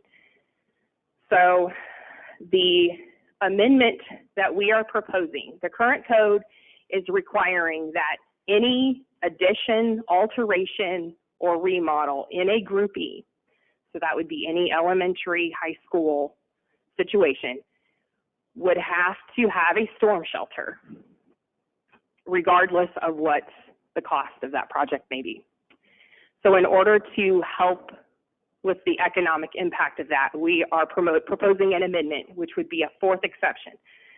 So the first three exceptions are daycare facilities are exempt, accessory places to worship, so if you have a daycare inside of church, that is exempt, and any building that meets the tornado shelter code is exempt. This is the fourth exception that we are wanting to add, a groupie occupancy that undergoes alterations or additions where the cost of compliance with ICC 500 Section 702, that is specific to tornado shelters, is greater than 20% of the total project cost, may omit the requirements and not have to install a tornado shelter. We are also currently considering an amendment to remove the requirements for the water closets and the lavatories within a tornado shelter. One of the public comments was what defines a tornado shelter. Like I stated, ICC 500 Section 702 is specific to a tornado shelter. ICC 500 also has other sections that apply to hurricane shelters and other things that don't apply to us. But since we are in a tornado area, that is the section that we would follow to construct a tornado shelter. Do we have current locations that would need to make modifications to adhere to this code amendment? I am unsure if there are tornado shelters inside elementary schools here. I'm not aware. Where did the 20% come from? Why 20? Did you guys? So this was actually an amendment that another municipality made that I read, and I thought that was a good number. You know, something that it prohibits the economic impact to the school. That if that tornado shelter would cost more than 20% of the total project cost, that's if you got a $5,000 alteration and the tornado shelter costs you $50,000, that's not economically smart. But if you're going to add on 2 gymnasiums, the cost of your tornado shelter isn't going to be 20%. So at that point, that project would be large enough to require a tornado shelter. This whole requiring a restroom in a tornado shelter makes no sense to me. If there's an emergency in a tornado, the last thing on my mind is where am I going to go to the bathroom? So to that end, I would like to propose to council an amendment to our discussions on this, specifically requesting the deletion of ICC sections 702.3 through 702.3.3.3. This amendment targets the requirements for restrooms and storm shelters, aiming to alleviate the financial and logistical constraints on developers and property owners, thereby encouraging the construction of more storm shelters. Anyway, to that end, I would entertain a motion to go ahead and delete this section out. It makes absolutely no sense. I would like to make that motion, please. I'll second it. All those in favor? Aye. All those opposed? Okay, motion passes. Get that done. Perfect. The next section is mass timber. So in 2015, mass timber was one category of construction. For the 2021 code, they broke it up into 4 categories. This is one of them that was a big discussion at the meeting last Monday. So the 2015 business area occupant load is set at 100 square foot per person. So a business occupancy is some sort of office. So an architecture office, a bank, this building, other than this room, would be considered a business occupancy. So I did some research on that. That 100 square foot per person has been in the code since the 1934. It was called like the exit code or something along those lines. And modern day business buildings are much different than they were then. So they have decided to up this. The biggest concern, and let me continue. They've also put a contingency in there for concentrated business use areas, so like a call center or a trading floor. You can reduce the occupant load to 50 square feet per person in that setting. But we are considering an amendment to state to prevent a decrease in allowable occupants under a change of ownership or business name change. A business area occupant load may remain at 100 square feet per person if all the following conditions are met. The type of business or occupancy stays the same, and no construction, remodeling, or alterations will be made to the space. There was a lot of discussion of this last Monday, like I said. And one of the comments that was brought up is a building grandfathered, such as changing from an accounting office to an engineering office. And originally, my amendment did not allow for that. So if it was going to be an accounting office and it changed owners and it was going to continue to be an accounting office, then yes, it stayed. But if you were going from an accounting office to a business office or a architecture office, that's a change. And after thinking about it, I think we have come to an agreement that as long as it stays as a business, so I changed at the bottom, it reads a new amendment to say, to prevent a decrease in allowable occupants in an existing business occupancy, an occupant load factor of 100 square feet per person will be allowed if all the following conditions are met. Occupancy remains classified as a business as defined in the currently adopted code, and no construction, remodeling, or alterations will be made to the space. Architect Eric Westhuse out of Columbia got up and did a very good presentation on explaining that this square footage allowed per person is not used to determine the maximum occupancy, but the minimum occupancy. So that is where the designer's starting point is to determine the number of exits, whether a sprinkler system is needed, how many plumbing fixtures are required. You can always increase that occupancy number, but those elements of the building have to increase as well. So if you want to use the 100 square feet per person, you have to make sure that you have enough exits for those many people, you have enough plumbing fixtures for those many people. So that is that's our recommendation, is if a business changes to another business, you can still use the 100 square foot per person occupancy calculation. And this is a picture of the table out of the International Building Code to show all of the categories of occupancy. So every type of business has a different occupancy. And business is about, I don't know if anybody can see it, but it's about a third of the way down. Yeah. Like Devin, and then. Yep. If I have rooms, daycare, dormitory, well, no. Does this point? I'm having trouble Guys? seeing it. There's the Green button there. Oh, okay, it's right I here. mean, the 150 square foot. It's right here. Business area, 150, right here. So I just put that in there so that you guys could see, based on what kind of occupancy you have in a building, they all have a different occupant load factor.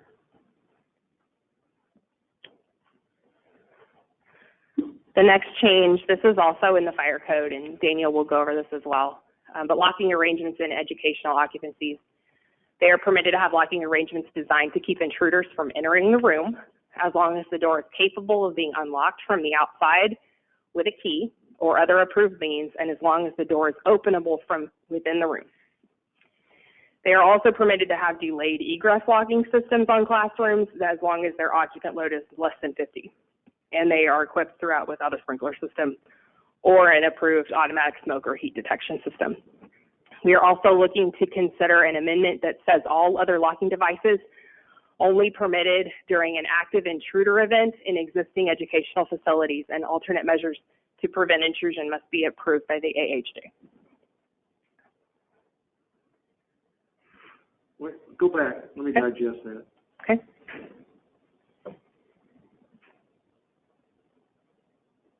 Who's defined as the AHJ? Authority having jurisdiction. So you're saying other locking devices like that, bars or things could be stored in a closet, or? yes, Okay. yes. A lot of the schools now don't have, Right. But, yeah. these types of locking arrangements. So we want to allow for that as long as we're approving them so that they're. I mean, So the AHJ is the school district. No, that would be myself or Daniel.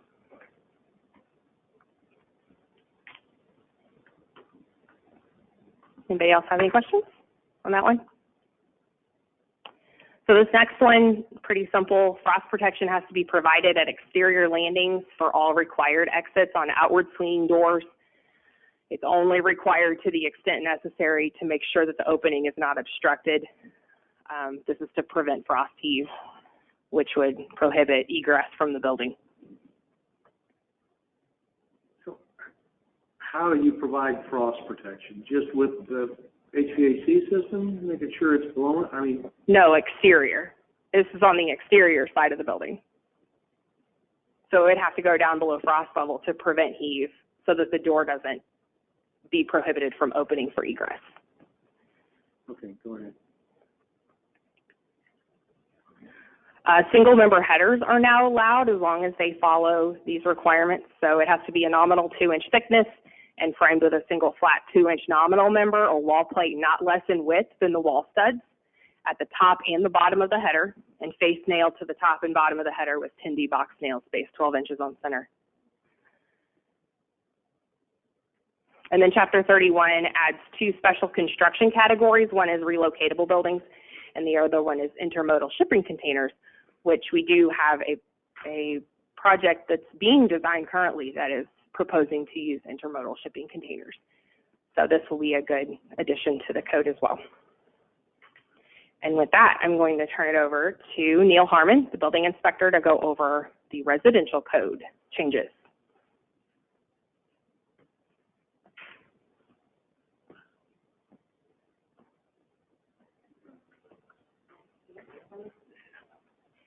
My name's Neil Harmon. I've been here as a building inspector since 2013. There's some basic stuff in the International Residential Code. One of the things is the alterations or repairs to basements. If you're adding a new sleeping room in an existing basement, in the 2015 code, required an egress window of 5.7 square feet, which is 700 or 820 square inches when you open the window. The 2021 proposes that you can use a window or door to meet the emergency escape requirements as long as there's a net clear opening of 4 square feet. So what this does, before you'd have to cut out the basement wall, add a landing and, all the egress window size. Now, if you've got a window that meets at least 22 inches in width or height and 20 inches in width, and it has 4 square feet of net clear opening, you can use that as an egress window. So it should potentially save the homeowner a lot of money. Smoke alarm, interconnection, the exception's been removed from the interconnection of smoke alarms in existing areas. The 2021 says that unless it's exterior, roofing, anything like that on the exterior, then the smoke alarm should be interconnected. What that means is it's hardwired with 120 volt and a battery backup, so if one goes off, they all go off. Right now, that's not required, and as a former firefighter, the smoke detectors are very important to alert the sleeping residents that there is an issue.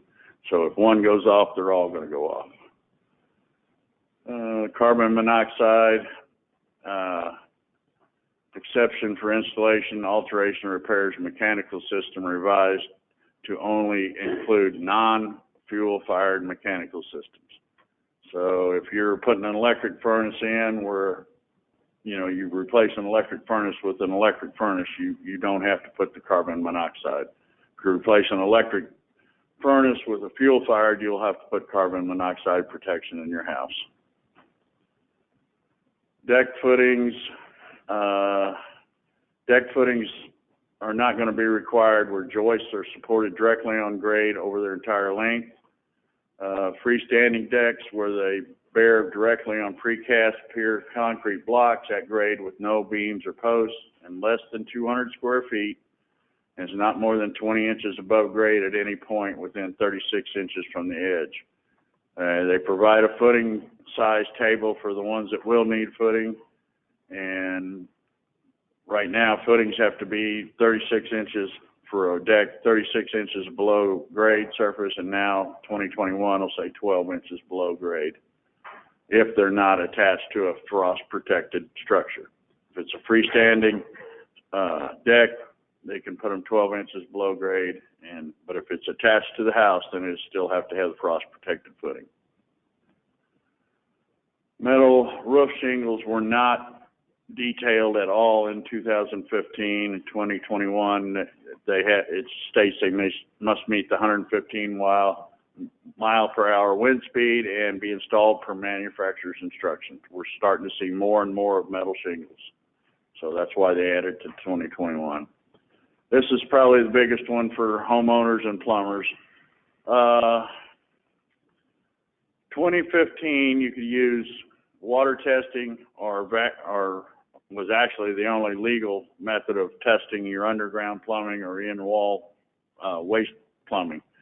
Now, 2021 says you can use vacuum, have a negative 5 pounds per square inch, or negative 10 inches of mercury column held for 15 minutes, or you can use a 10-foot standing water.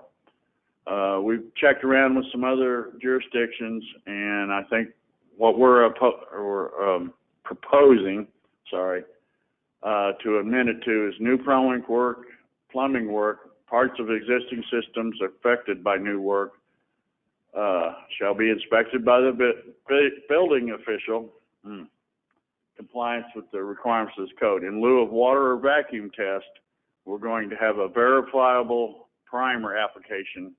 If we can see the primer on it, then we will accept that, and there won't be any vacuum test or water test. That should, help out the homeowners especially, and the plumbing contractors won't have to buy vacuum pumps. So, sanitary and storm drainage sumps, 2021 says there'll have a backup power in case of power failure. We have some areas in the city that have sewage ejection pumps. So they're putting that in so that you don't have an issue with flooding your basement with sewage. If your power goes out, you'll still be able to pump the sewage out. 1 and 2 family dwellings must now have an emergency disconnect installed in a readily accessible outdoor location for new or replacement electric services. Currently, this is only required if it's the breaker panel is over 10 foot from the meter can. Public comment was what's to stop anybody from switching it off if they don't like you. A lock can easily be placed on these disconnects to prevent this from happening. Emergency response will be able to cut the lock if they need it in. They have kind of a universal key, so that shouldn't be a problem with that. 2021 requires a surge protection device installed for new construction or when service equipment is upgraded in existing dwelling. With all the appliances, your refrigerators, or your dryers, your dishwashers, everything's got electronics in them. And this is to help save some of your appliances. I did some checking. You can buy a surge protector for like $75 and have it installed into your service. So, 2015 on garages, they required a 15 amp circuit. Now they were requiring a dedicated 20 amp circuit to supply the receptacle outlets in a garage. 2015, a receptacle was required to be installed in any island with a minimum dimensions of 24 by 12 inches. 2021, you're going to require a receptacle for the first 9 square feet of the island or peninsula, and then a receptacle for every additional 18 square feet. The peninsula countertop must be located within 2 foot from the end. So some of these houses are getting giant islands in them, and just 2 outlets is not enough if you're going to put appliances on. Appliances have about a 2 foot cord. So every 9, or the first 9 foot you have one, and every additional 18 square feet you're going to have another one. Depends on how big they go. It's a minor cost to the contractors, but it's a great convenience to the homeowner. 2015, only unfinished basements were required to have GFCI protection. In 2021, all basement receptacles, whether it's finished or unfinished, will have GFCI receptacles. 2021 adds that all indoor damp and wet locations must be GFCI protected. Damp or wet locations would be like a spa room.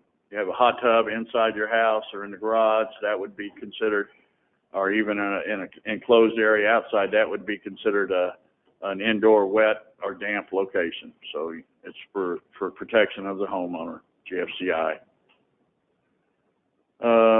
Added that a receptacle for a built-in dishwasher is located in the space adjacent to the space occupied by the dishwasher, and if a flexible cord passes through an opening, the cord shall be protected against damage by bushing, grommet, or other approved means. Not sure what kind of issue they had with that, but apparently they had one. They're adding tiny house guidelines because we're seeing more and more of that also. Okay. What's your turn? Okay, so we're going to go over the International Existing Building Code now.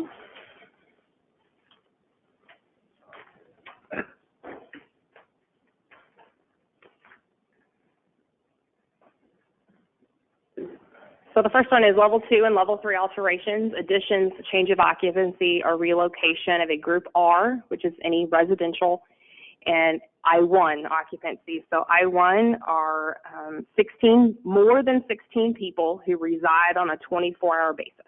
So an example of that would be like an assisted living facility or an alcohol and drug center, something like that. If they do a Level 2 or Level 3 alteration, smoke alarms must be provided in accordance with the ISC or Section R314 of the IRC. Level 2 and Level 3 alterations, additions, change of occupancy, or relocation of a Group R, again, residences, I-1, same as above. I-2, which is basically a hospital where you are provided medical care on a 24-hour basis for more than 5 people. Or an I-3, which is a jail where somebody, more than 5 people are under restraint or security. Or classrooms in Group E occupancies, which again, Group E occupancies are anything 12th grade or below, including daycares. Carbon monoxide detection must be provided in accordance with the ISC or Section R315 of the IRC. This all is except for work involving exterior surfaces only. So if you're redoing the roof, siding, windows, doors, porches, decks, plumbing, or mechanical systems other than fuel burning appliances. This is very similar to what Neil went over on the basement egress. Same situation. They've reduced the requirement to 4 square feet for an existing emergency escape and rescue opening. If you're doing a replacement window, it must meet those size requirements of 22 inches by 20, and it must be the manufacturer's largest standard size window that will fit within the existing frame or existing rough opening, and shall be of the same operating style as the existing window or a style that provides an equal or greater window opening than what's already existing.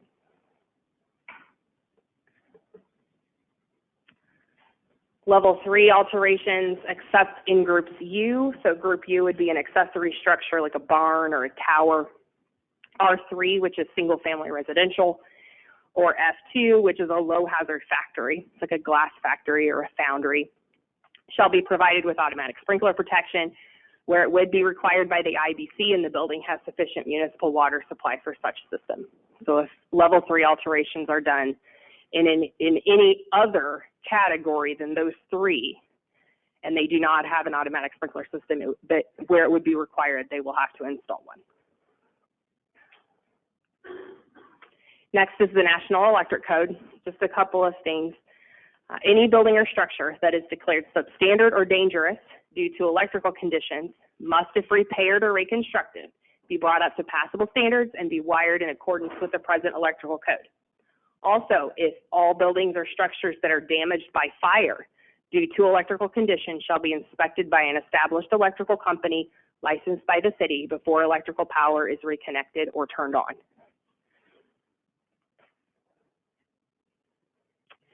The plumbing code, this is the same amendment that Neil talked about on the residential side. In lieu of water or vacuum testing on plastic systems, a verifiable primer application will be accepted as long as all joints are visible upon inspection.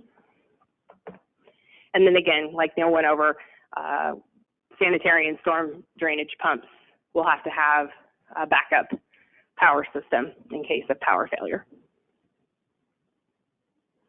And now I will turn it over to Deputy Chief Shaw to go over the fire code. We're almost done. The first part of this, we really just need to focus on the underlined and bolded portions. So the top section is section 2425 of the Code of Ordinances that adopts the fire code by reference. We are proposing adding the second piece of this, which states at which point any NFPA standard is referenced within this code, it too shall be adopted by reference in the newest edition up to and including 2021. So there have been constant questions about what NFPA standard we have adopted, and it's never been clear. So the NFPA books in black, not all of those come in.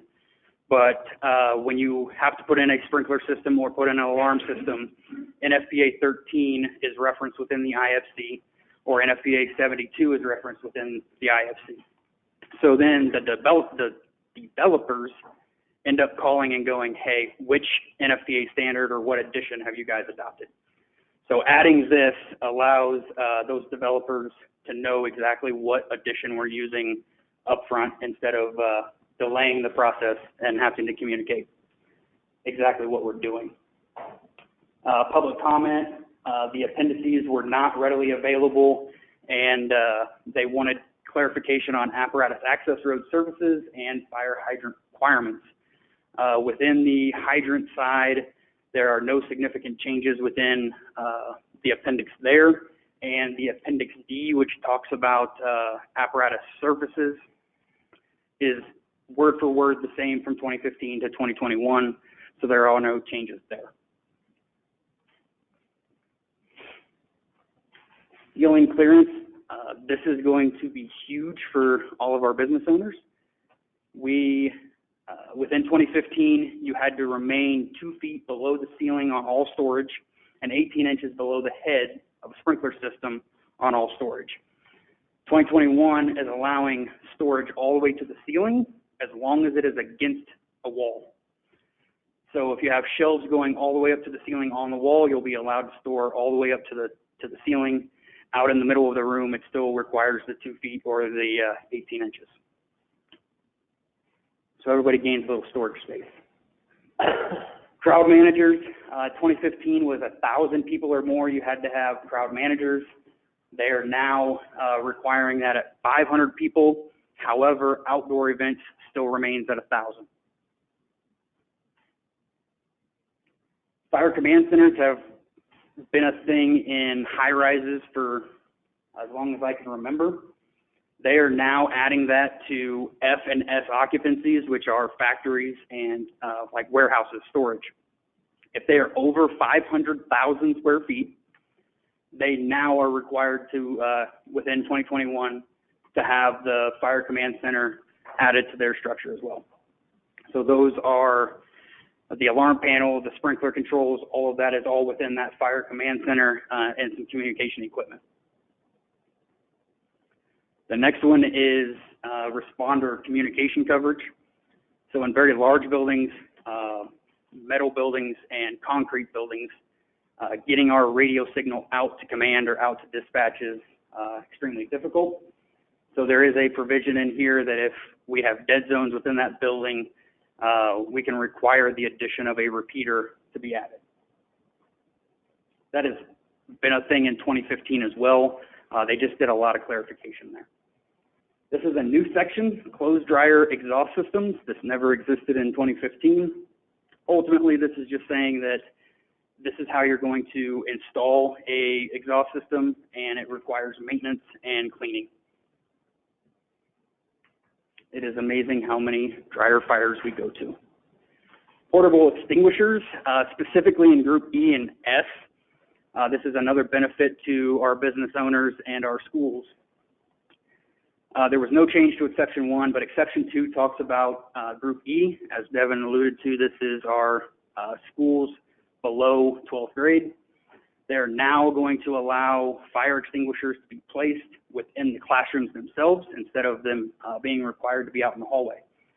It's going to reduce tampering, which is always a positive, but kind of the main purpose of this is taking in that intruder scenario again. They want the fire extinguisher there, or they at least want the schools to have the options for the extinguisher to be in the classroom where the students are going to be in that scenario in case something happens. And then on the group S, those very, very large warehouses that are primarily forklift traffic only, they now are allowed to put a fire extinguisher on every forklift and take them off the walls. So within the current code, you have to have a fire extinguisher within 75 feet of anywhere in the building. In a very large warehouse, that is a lot of fire extinguishers. So now they have said, hey, the only people operating within this are going to be on the forklifts anyway. Let's put the extinguishers with the people operating, and this will cut down on maintenance and the number of extinguishers they're going to have. The locking arrangements, this is the group E again, and dealing with existing occupancies and that active intruder threat. So Devin kind of talked about this. I'll hit on it a little more. Our current schools don't have the most up-to-date version of locking mechanisms for active intruders.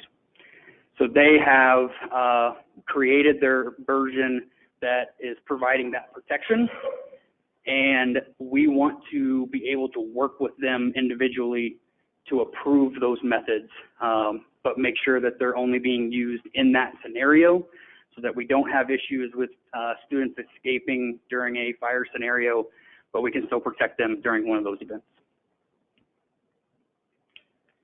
This is still within the International Fire Code, but Chapter 11 talks about existing buildings, and this is really where the biggest changes come. Group A2 is a bar or restaurant that is serving alcohol. So 2021 says that where alcohol beverages are consumed in a Group A2 occupancy, having an occupant load of 300 or more, the fire area containing the A2 occupancy shall be equipped with an automatic sprinkler system in accordance with Section 903.3.1.1. It's a mouthful, right? So this is an existing building that doesn't already have a sprinkler system in it. They're serving alcohol, and they're over 300 occupants. This particular section really kind of comes from the Station nightclub fire, where I believe they had about 400 people within that occupancy. Fire occurs, and 100 people lost their lives. Tragic event, and this kind of stems from that. The Group I2, Condition 2, and we did get some public comments on this, exactly what an I2 Condition 2 is.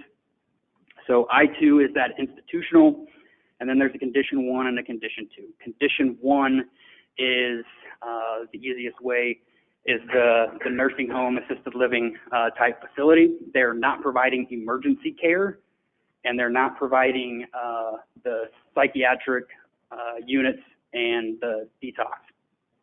The Condition 2 is essentially the hospital. They're providing emergency care, surgery stuff.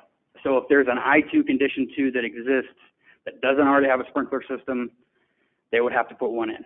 All of our hospital facilities already have one, so it is a change to the code, but we don't believe it's going to impact anybody. R1, hotels, motels, if they don't already have a manual fire alarm, so the pull stations, there is some conditions in here that will require that. So 2015 stated more than 3 stories or 20 units. And you can see in the 2021, they have clarified and done a much better job of describing exactly what these conditions are. And I don't believe this is going to impact anybody either. I can think of one motel that doesn't, but they fall into where all of the rooms egress directly out into the public way, so they don't have to go down the stairs. So those will be exempt. Carbon monoxide and Group E occupancies.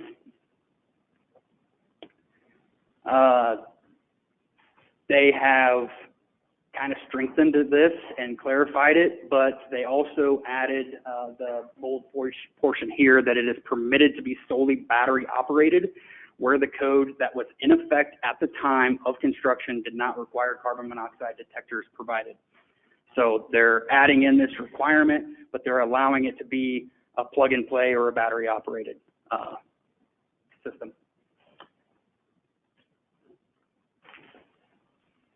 So these are the remaining code books that we're proposing to adopt, but there was no significant changes or amendments to go over. But I just wanted to show you from starting at the top left, that's the fuel gas code, then the mechanical code, the swimming pool and spa code, property maintenance code, and at the bottom is the accessibility code. So these are the miscellaneous public comments that we received both during our meeting last Monday as well as emails. So the first one was, why are we adopting the 2021 codes instead of the 2024? So currently the 2024 commentary and the significant changes have not been published, and that makes it really difficult for us to have a full understanding of the changes. Also, just like when anything new is put out, it's best to let the kinks get worked out before we adopt. So we recommend proceeding with the adoption of the 2021 editions. Can you be cited every day as a separate offense? Suggestions were made that these procedures are heavy-handed and unfair. Every day that a violation exists is a separate offense and is currently standard language in the code. Daily citations are only issued in extreme circumstances where no reasonable effort to reach compliance over a long period of time has been observed. These situations are where the neighbors are negatively impacted. Notice of violation should be sent certified in order to show proof of delivery. This issue we discussed at length with our legal team back in 2021. Applicable state statutes allow for first-class mail to serve violations except for dangerous building notices. We recommend to continue this procedure as there would be a significant increase in postage costs to send all letters certified. By moving from certified postage to first-class mail in 2021, we have seen a 92% savings in postage. Appointment, section 103.2, in I'm pretty sure all those codes is where the building official is appointed. And it was a comment that we should have qualifications to become a code or building official. We currently have qualified professionals with the following credentials. Myself, I'm a certified building official. We have certified property maintenance and housing inspectors, certified mechanical inspection, electrical inspection, plumbing inspection, and certified fire inspection. These were comments that I received from a local roofer. The first one is they are recommending that we require ice barrier underlayment, and we have recommended in the published amendments that this be a requirement in valleys and eaves to help mitigate water damage on roofs. Identify a threshold at which the benefits of replacement or overlay surpass those of repairs on roofs. We appreciate this intent to strengthen the code requirements. However, code only specifies solidly sheathed roofs.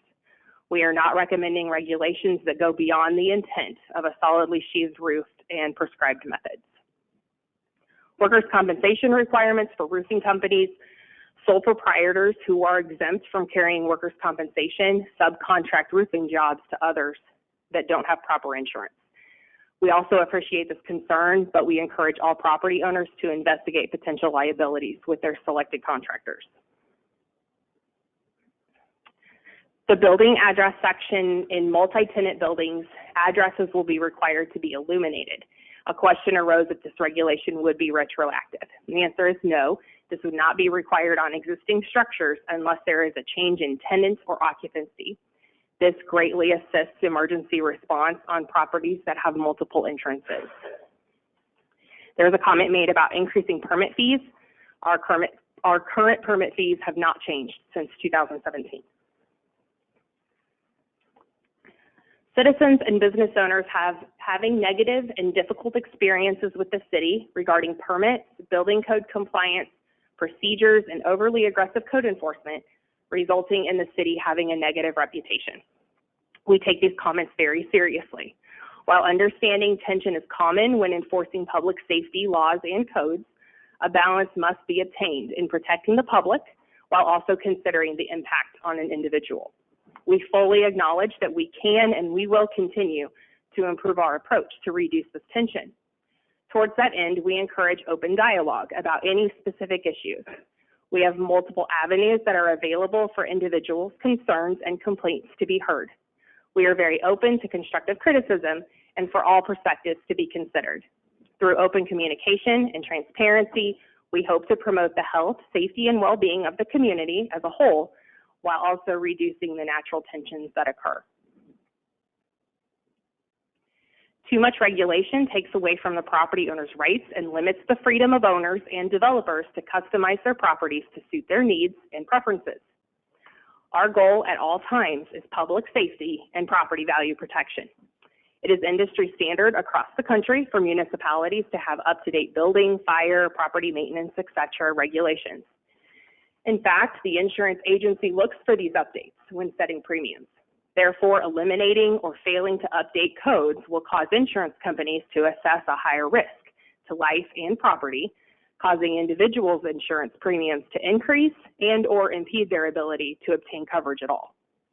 These are not a whole new set of rules, just an updated version of what is already in place with minimal changes aimed at additional public safety. In fact, some of these changes reduce restrictions. We will continue to look for out-of-the-box ways to help our customers meet their needs and wants, as well as the intent of the code, which ends up with a win-win situation. Excessive regulations will increase the cost of construction and renovation projects, which will affect low and middle-income families, creating housing affordability issues, will stop individuals from pursuing necessary renovations or improvements to their properties, decrease job opportunities, impose excessive burdens on small businesses, and hurt the investment and development of our local economy. Regulations should be developed that find a balance between safety and affordability. We absolutely appreciate this comment, especially the point about finding a balance between safety and affordability. Unfortunately, we find that low-income individuals actually need this protection the most, as they are often taken advantage of and subjected to unsafe housing. While this updated code cycle has some significant changes, there are very few that will have a significant economic impact on our customers. The city strives to make all development as easy as possible while still prioritizing safety. Is there a plan on making the permitting application process and inspection process electronic and online also, similar to our new electronic plan review? We do currently have an online permitting process on the city's website, and we are actively exploring ways for inspections to be submitted online as well. Is anything in the works to make sure that mechanical contractors have the ability and knowledge to be a mechanical contractor and not put the citizens of Sedalia in danger? We currently do not have qualification requirements for licensing for the trades, mechanical, electrical, and plumbing, except the master plumbing requirement to attach to any public utility main. We would welcome the opportunity to work with the developers and contractors to find a balance between regulations and impeding the development. So final thoughts. What are the consequences if we do not proceed with the adoption of this code? So number one, our ISO rating will decline, which will in turn cause our insurance rates to increase, which will then in turn cause economic prospects to be less willing to locate here. There will be ongoing opportunities for further code amendments. We are discussing implementing ongoing review of the codes. Our Development Review Committee will regularly review codes and particularly their application, including seeking input from architects, contractors, developers, etc.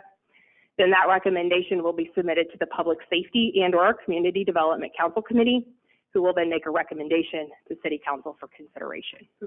Who's on the Development Review Committee? So that is a meeting that I have roughly every 2 weeks where any new plans that we have received, all the utilities are invited. Your people in your office. And all the utilities, I invite water, gas, electric, public works comes, police, fire.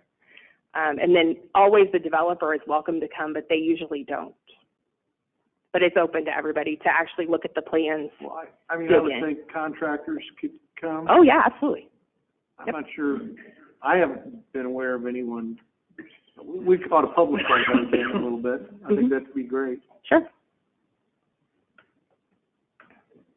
So are there any questions or concerns that we can answer? Any questions or concerns, council? ISO is usually the crux that gets used when it comes to trying to pass ordinances or working with developers or anything of that nature. And it's used because if it goes down, insurance rates get increased, and that's how we kind of appeal it to the public. Can we address how much it would increase, insurance rates could increase if this wasn't passed, or would it remain the same, or how much would it decrease? Are we able to address that at all? Is the chief getting up? So this is a question that we get every time that we do a ISO review. And we have asked the ISO people, we've asked our insurance companies. Nobody will tell us because it's proprietary. So Allstate looks at it different than Progressive or any other one. So ISO, nobody can tell me if we go from a 3 to a 4 to a 10, what that rate change would be. We've asked ISO, they won't tell us. We've asked insurance companies, they won't tell us either. So we don't know. We just know that our rating is based on our ability to fight fire, our ability to protect property and lives, and that score then gives us an insurance rating that is used by them all, but they just won't tell us if we go from a 3 to a 5 what that rate increase would be. So to answer your question, I don't know, and nobody can tell me. Because I'm just trying to weigh the difference between a slight increase in insurance rates and then increasing the codes that could prohibit growth and inhibit development, which we kind of see that. And when you say slight increase, so let's just say it's a 1% increase from going from a 3 to a 4, okay? So a 1% increase to your homeowner's insurance, you will probably never notice. Right. A 1% increase on Owens Corning on a multi-million-dollar facility, that 1% is going to be a significant amount. To any other business that has a large insurance, Nucor, any of those things, those amounts, although 1% to the general homeowner is not going to notice it, but the businesses will notice it if they're insuring a whole lot of property. So I understand what you're saying, but the saying a small increase is not necessarily, small is relative to the beholder and who it affects. So I know that my department, outside of, fire code, we are working to try to lower our ISO every day. And it is on our point system for ISO, our fire code, and what our fire codes are. So, but to answer the first question, I can't give you that number. Wish I could. Yeah.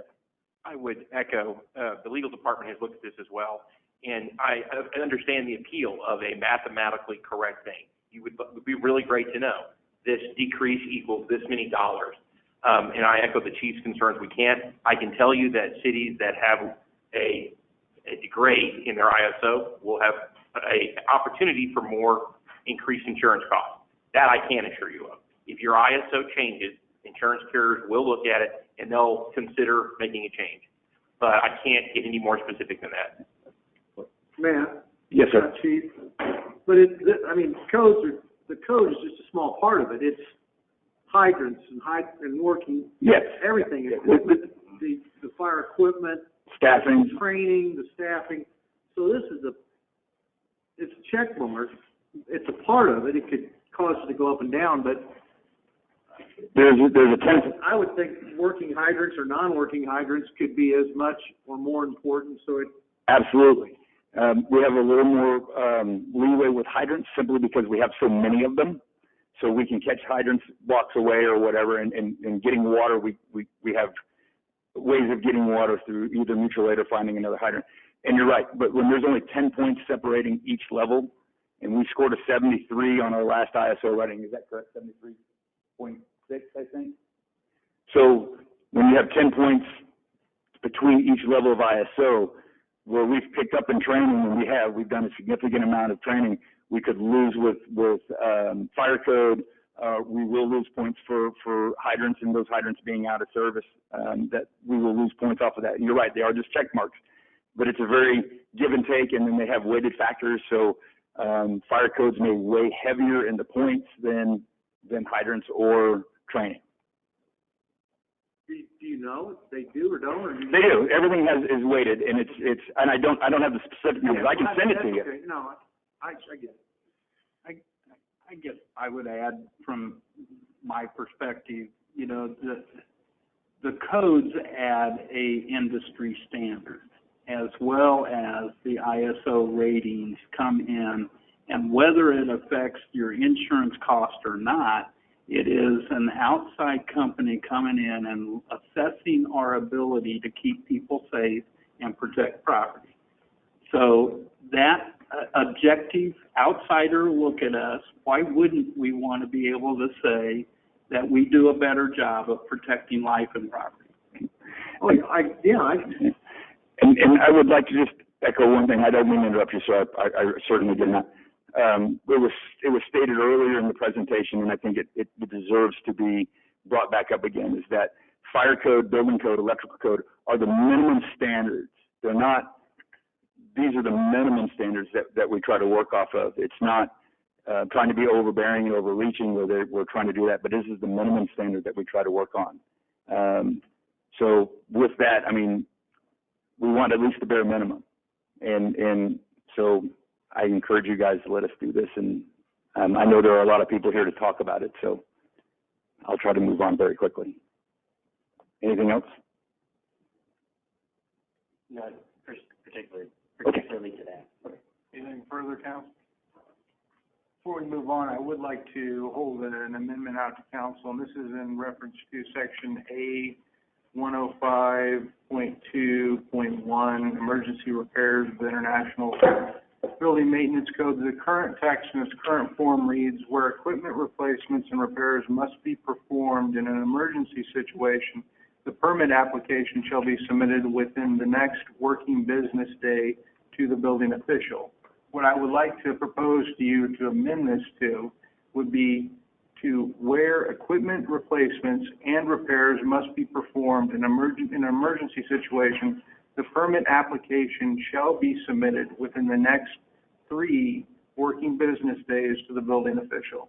So, like, take for instance the cold snap we had a while back. You had plumbers, you had HVAC guys running around trying to fix people's pipes and keep people's heat and heat on so we don't have people freezing. They don't necessarily have the time to stop and do a bunch of paperwork.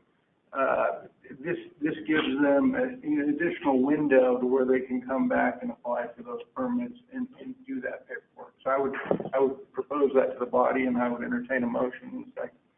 On motion. All those in favor? Aye. All those opposed? All right, motion passed. We talked a little bit about the fining system, because in there, it's kind of based out of staff direction, all right? It says $100 fine or fine can be issued every day, but then it goes on in the description to talk about how that's usually only issued in extenuating circumstances within the nuisance. Where's the standard that gets placed on how does that decision is made on it? It's a nuisance. Does the fine need to be placed every day? And how do we prevent discrimination and retribution from issuing fines? So I will address that. And for the people in the audience, I'm the municipal prosecutor, assistant municipal prosecutor for the city of Sedalia. In a year and a half, we have not done this once. The code does allow daily citation. The quickest that I can recall ever being cited is once every 2 weeks. The code does allow us to do it every day. I can tell you I would not charge somebody every single day unless it was an extreme circumstance, somebody who will not respond, won't come to court, isn't paying their fines. And I would particularly, while not required, would say, look, the neighbors are at their wits' end. Again, this is a hypothetical scenario which has not been encountered here. But we are allowed to do it. And quite frankly, that is the standard around other cities and other places in the state. But with that comment, I don't know if Devin has anything more to add, but I will say, again, this is theoretical. We do not charge every day. We could, but do not. That section is located in the International Property Maintenance Code. It's, section A 109.4, violation and penalties. It reads, any person who shall violate a provision of this code or fail to comply therewithin or with any requirement thereof shall be prosecuted within the limits provided by state and local laws. Each day that a violation continues after due notice has been served shall be deemed a separate offense. So that's where that's located at. So I would change that. You said shall be deemed a separate offense? Yeah, that's. Could we change shall to may? Yeah, we certainly do that. Basically what I think the counselor's saying he does. It shall to may is fine with me. Okay, do that. Okay, so I have, is that a motion? That is a motion. So I have a motion to amend section 109.4, violation and penalties, from any person shall violate a provision of this code or fail to comply therewithin or with any of the requirements thereof may be shall be prosecuted within the limits provided by the state or local laws. Each day that a violation continues after due notice has been served may be deemed a separate offense. That's what we're changing to. I think so. That's fine. Yeah. He made the motion. I made the motion. Second. All those in favor? Aye. All those opposed? Okay, motion passes. Continue on with fines. I'd like some clarity on, who gets issued a fine. I believe currently it's everybody who is on the deed to the resident. Is that right? So husband and a wife would both be issued a separate fine. This matter was raised today in the community development meeting. We are going to make a change. What you described is what we have done. Moving forward, we're going to make a change. The tickets will still be issued to every person on the deed. However, once a particular, let's say a husband and wife, when one spouse pays, the other ticket will go away. That's literally was decided a few hours ago, and that's what we're going to do. Okay. I thought I heard something in the recording that everyone in the residence would get a fine. Is that, did I just misheard that? Right, so, where it really comes to. Okay, so I just the recording. Thank you. Well, I think we need to look at, people buy a house on contract for deed. That house doesn't change who owns that house until it gets paid off. And they get sent a letter and they just throw it in the trash and don't tell the people that's actually living in the residence. So they need to be contacted also. So most of the time, if we know that the property owner does not live at the residence, we send a letter to the property owner and to the property that has the violation. Okay. So we send two. Because I have a couple of people on the east side of town that is happening with right now. That one I talked to you tonight, and Sure. Then also a guy got his Jeep moved, hauled off because the neighbor guy said, "Yeah, you can park them here," and he got sent the letter, and that guy, the guy that owned the Jeeps, never got contacted, and they hauled them off. So, Right. In that situation, that would be difficult because we wouldn't know. I understand that, But if it is a renter, tenant, landlord situation, we do send multiple letters. I just wanted to talk about it. I would Sure. also, for the benefit of Councilman Miller, that doesn't happen very often, but I've been in court where that has happened, and we do take consideration. We do work with people on that front. I'm not saying that it's a perfect scenario, but when it does come up and we can establish that that's what's happened, accommodations have been made to address that problem. Mr. Mayor, based off of the last motion, I would like to bring attention to 112.4, violation penalties in the IFC. So it's essentially saying the same thing of shall versus may, and I wanted to bring that up to see if there would be a motion to modify that as well to coincide with what you're doing in the other codes. Makes sense. Do I have a motion? Make the motion. Second? Second? I think Tom seconded it, I made it. I got a motion, a second. Sorry, guys, my hearing's not that great. Can you Hopefully redo get it that once fixed on then? Friday. Okay. All You those wanna in re- favor? Redo it once, or can you handle it? All those opposed? Done, All okay. right. Good to go. Good call, thanks. So that will be changed in all the codes, all the violation penalties in every single one of those code books. Okay. Okay. Very good. Can we talk a little bit about, speaking on landlords and tenants, where does the protections lie, that protect the landlords and then the tenants? Like there's in one of the codes, it talks about in sanitary and vermin or rat infested issues. So who determines where that fault lies on it? The property manager, or is it the tenant that doesn't maintain their household correctly? Right. So there's a responsibility clause that is stated in all the codes, and it's actually in all of our letters as well. So if it's a vehicle, that's obviously not the landlord's problem. That's a tenant problem. Same thing with trash, grass, stuff like that. But when it comes to a roof, as a tenant, you're not required to maintain a roof.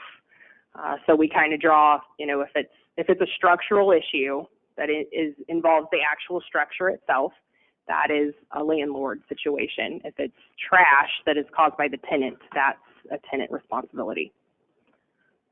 Now, when we do like trash abatements and those kinds of things, we send a letter to both. Correct. Yeah, because if we have to abate that, then it becomes a lien on the property. And so the landlord needs to be aware of that so that they have an opportunity to fix that. Yes. Receptacle in the island, why is that a standard and not offered?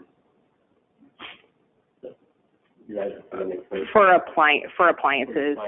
Yeah, so even on like a regular countertop, they're required to not be more than 4 feet apart because an appliance cord is only 2 feet. If I wanted an island that didn't have any electrical outlets or any receptacles, is that a possibility? Or do I need to require? From what I've read in the code, it's required to have an outlet on the first 9 square feet and then one for every 18 square feet afterwards. I think I what got they're one trying there. to do too is move people away from using the power strips and the. Well, yeah, and you know, Power strips I mean, and, where you end up having a extension fire. cord. So this is just clarification. You just said an outlet, but the code, I think, actually said receptacle, not duplex receptacle. So clarify that for me. Is it an outlet, which is typically, you and I would call a duplex receptacle, or is it a single receptacle? I mean, you couldn't practically, can you even buy single receptacles? You can, but it's But you're looking for a duplex receptacle. duplex Okay, receptacle. all right. Yeah.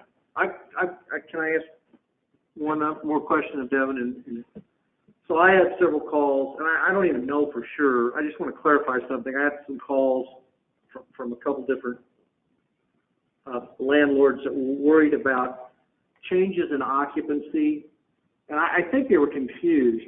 But when have you had any of those calls or questions about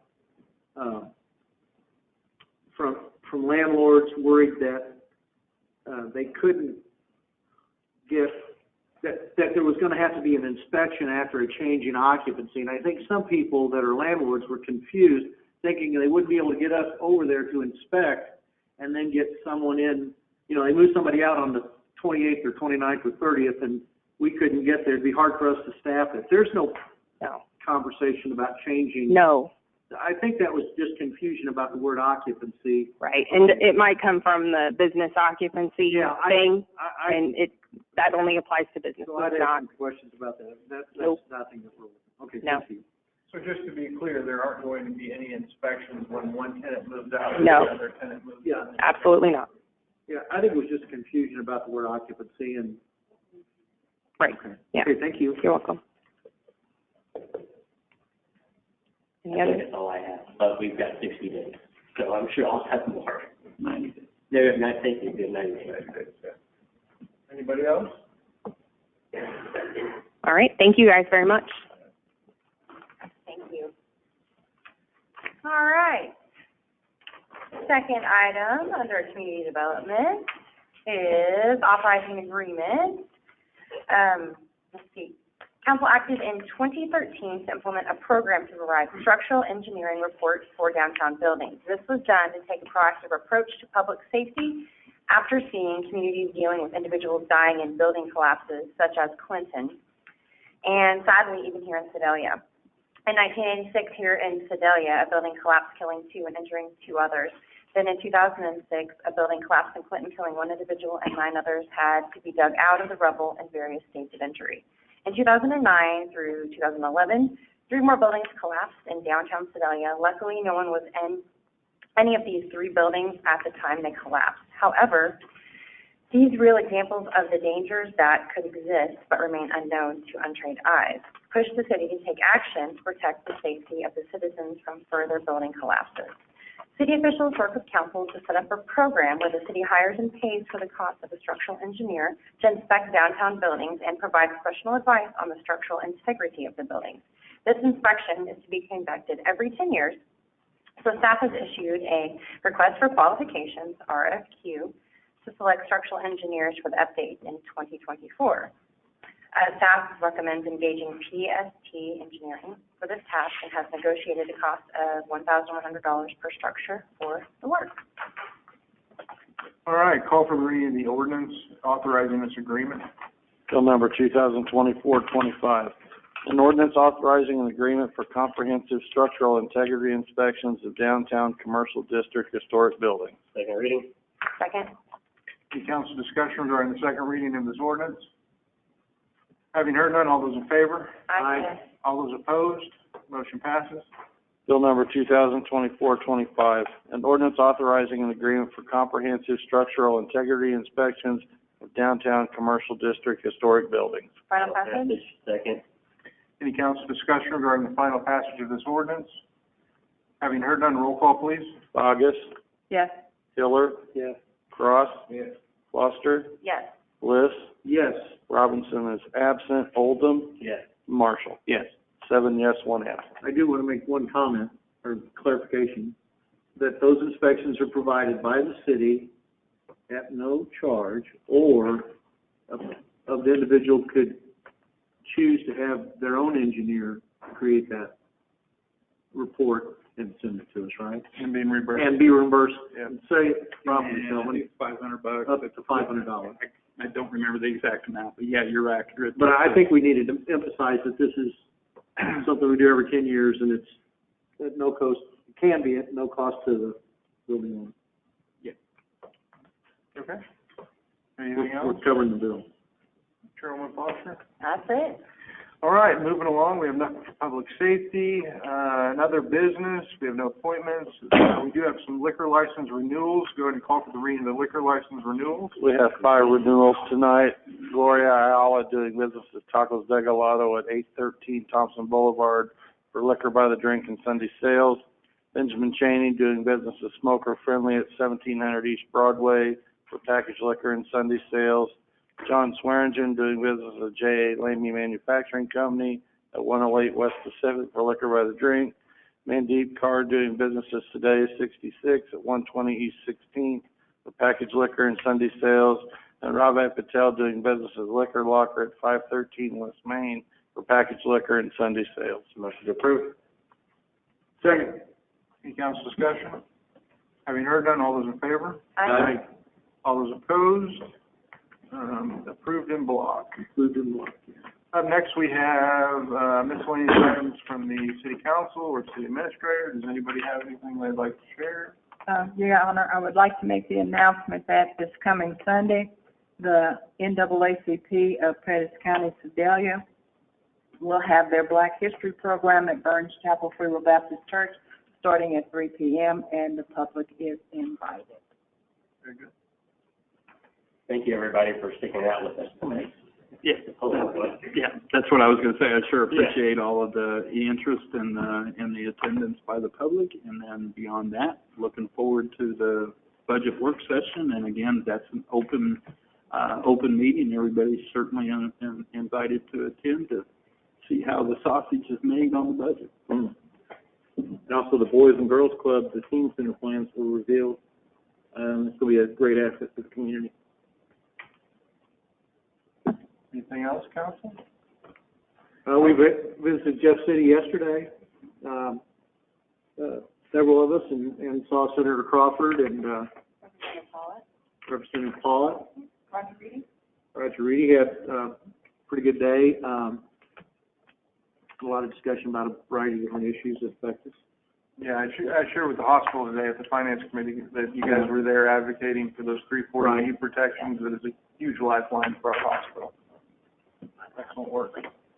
And I want to pass along that our governor today, he visited us at the MML meeting, and all he could talk about is how great the state of Missouri is bringing businesses to the state, and kind of clarified some things for me on, you see these ads where don't sell your land to the Japanese and don't sell your land. Well, it's just the opposite. We want to do business with Germany, and it's the businesses that are enemies to the United States that we need to pay attention to. So I really enjoyed, I learned a lot, listened to the governor. I just wanted to pass that on. Very good. All right, well, without anything further, ladies and gentlemen, we now arrive at the good and welfare section of our agenda, this unique opportunity for residents of our beloved city to directly address their city council. Before we begin, I'd like to remind everyone of the framework for this segment. Each speaker is requested to step forward to the podium, clearly state their name and address, and will be allotted 3 minutes to present their statement. Please note this is not a session for dialogue or debate with the council, nor is it a period for question and answer. It is a time for you to make your voice heard and for us to listen, and your statements to be entered into the public record. We ask that all of our remarks be kept respectful and pertinent to community matters. Your input is invaluable in our continuous efforts to make Sedalia a better place. Thank you for your participation in helping maintain the decorum of this process. We'll go ahead and open it up. Anybody who would like to go ahead and provide a couple of comments, step forward, and we'll get this going. Hello, I'm David Gutson. I live at 1640 Hedge-Apple Drive. As a stakeholder in the community, I'd really like to urge the city council, each and every one of you, to take great caution before you just adopt these codes and fire codes, city building codes, ordinances. I think we don't know the cost implication it's going to be to existing residents, landlords, business owners, developers. It's already burdensome to build in Sedalia. It's a process. We don't have a good reputation. Regardless of what we tell each other, it's not good out there. The business community is not happy. And I would urge you guys to really talk to people, maybe even set up a committee, but not just a 5-minute or a 10-minute statement, but really talk to people, hear what's going on, listen to them. I think before you make these decisions, it's going to impact us all. We should have a third-party cost analysis done. Tom, I really appreciate your comments on the ISO and insurance. ISO has never been a conversation in anything I've insured. It's been about my loss history, what I'm doing with the building, and how it's built. Never has any of that been a player. So I appreciate that. But again, I would just urge you all to use extreme caution and talk to people and really get a feel for what's going on, not just a quick statement. Thank you. I appreciate it. Thank you, Mr. Gusson. All right. Come on up. Hi, guys. Corey City, 1804 South Park. I'm going to not start with the code. Pettis County's on our way to a third dump, okay? Just last week, there was a court hearing about it, and I haven't heard a single word from the city. It's sort of disheartening. Largely not just because there is a dump, but on the opposite side of town, that just means that the trash that comes from Kansas City is going to be flowing through Sedalia, destroying our roads, leaving trash wherever they may flow. So I really question why Sedalia wasn't there. Cole County and Raymore right now are fighting a dump in their area. Raymore's spent money on lobbyists. They've sent their lawyer to go fight, and that hasn't happened for us. So I have concerns that we're not getting unbiased legal counsel, because unfortunately, Law represents lots of municipalities that send their trash to Pettis County. So it's effectively going to hurt their pocketbook if they have to spend more money on where they dump their trash.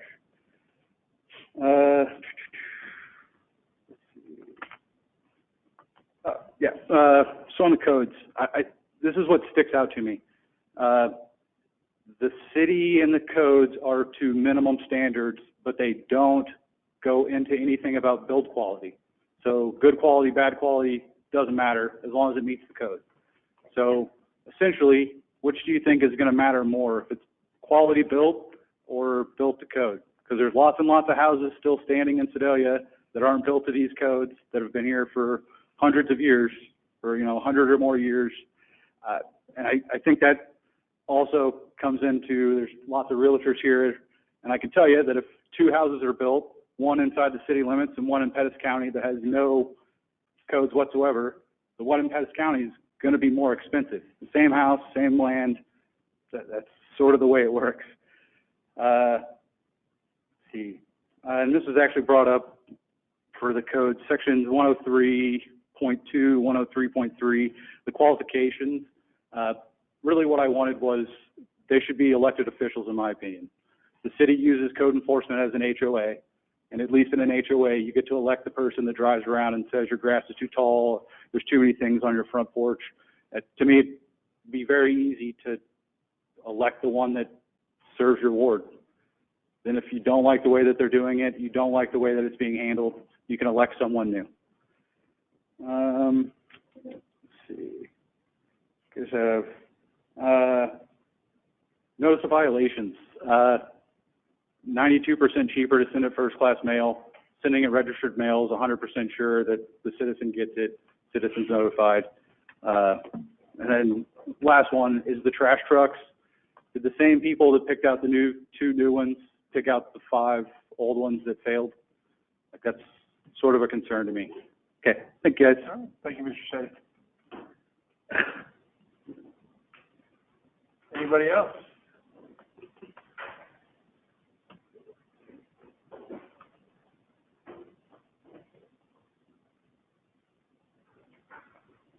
Hello, thank you all for having me up here. Rick Yeager, 18548 Main Street Road.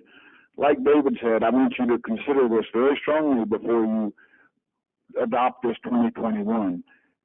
The cost of everything now is high enough, and the more restrictions you put on us, the more that's out there makes it more difficult. And a lot of these businesses and manufacturers from other areas are looking at Sedalia, and they're hearing that we're not the most friendly to do business with. We need to be friendly. We need to be forward. We need to welcome these new businesses and manufacturers to our community. It's very important. And I think some of the codes, it'd be all right if they just enforce the code, but they'll say, some of the people say, well, we suggest that you do it this way. Well, that's not the code. So you try to go in and do it by code, and then you get in trouble. They won't give you an occupancy permit, things like that. So we need to be more user friendly. Try to make it affordable to build and to be in our community. It is a small town. It's a town I've lived in my whole life. A lot of these people here have too. We want to get along. We want safety. We want codes, but we don't want restrictive codes that are just so difficult to handle. And like insurance, my insurance man comes to my business before he insures me. He walks through that entire business. He looks all over. I live by his rules, more so than the codes. That's what dictates my business. Now, it is cheaper to have a fire hydrant close to you. That does make a huge difference. But what I don't think the 2021 is going to make near the difference in my insurance rates as where my fire hydrants at, and the fire, city protection for police, and that kind of thing. So consider, we don't want to be unfriendly to people that want to come into our community. So try to make it where we can do that. Thank you very much for listening to me. Thank you, Mr. Yeager.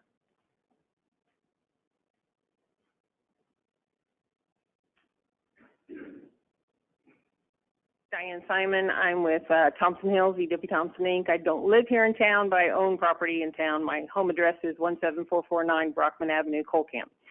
I want to concur with David and Rick just to take some time. For example, in tonight's meeting and conversation, we talked about 112.4 in the IFC code and then also in the building code, and having to come up with that change with regard to shall versus may.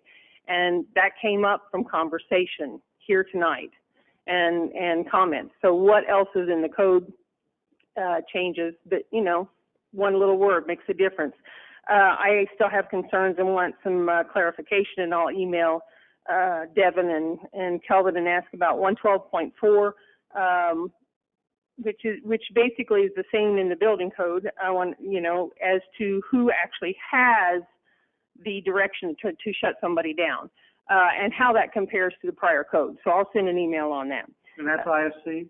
That's IFC 112.4, but it's also in the building code. I'm not sure what code it is. Pretty much word for word. Okay. Okay. Devin's slides, and I'll ask her about one fire sprinkler change. There was something I missed there, so I'll follow up with her on that. And then this is not related to the changes. The thought came to me when the fire chief was speaking. There are fire hydrants covered with plastic. Okay, what does that do to our ISO rating, and when are they going to be fixed? And what is that budgeted under? Can you tell me what that's budgeted under, and will that be fixed within how much time?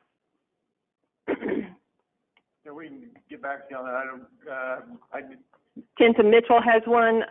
Can't remember. There's 3 or 4 in the West Sedalia that I've noticed just very recently.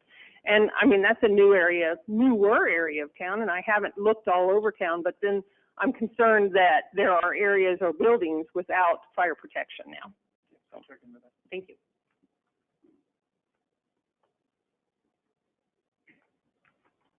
Anybody else?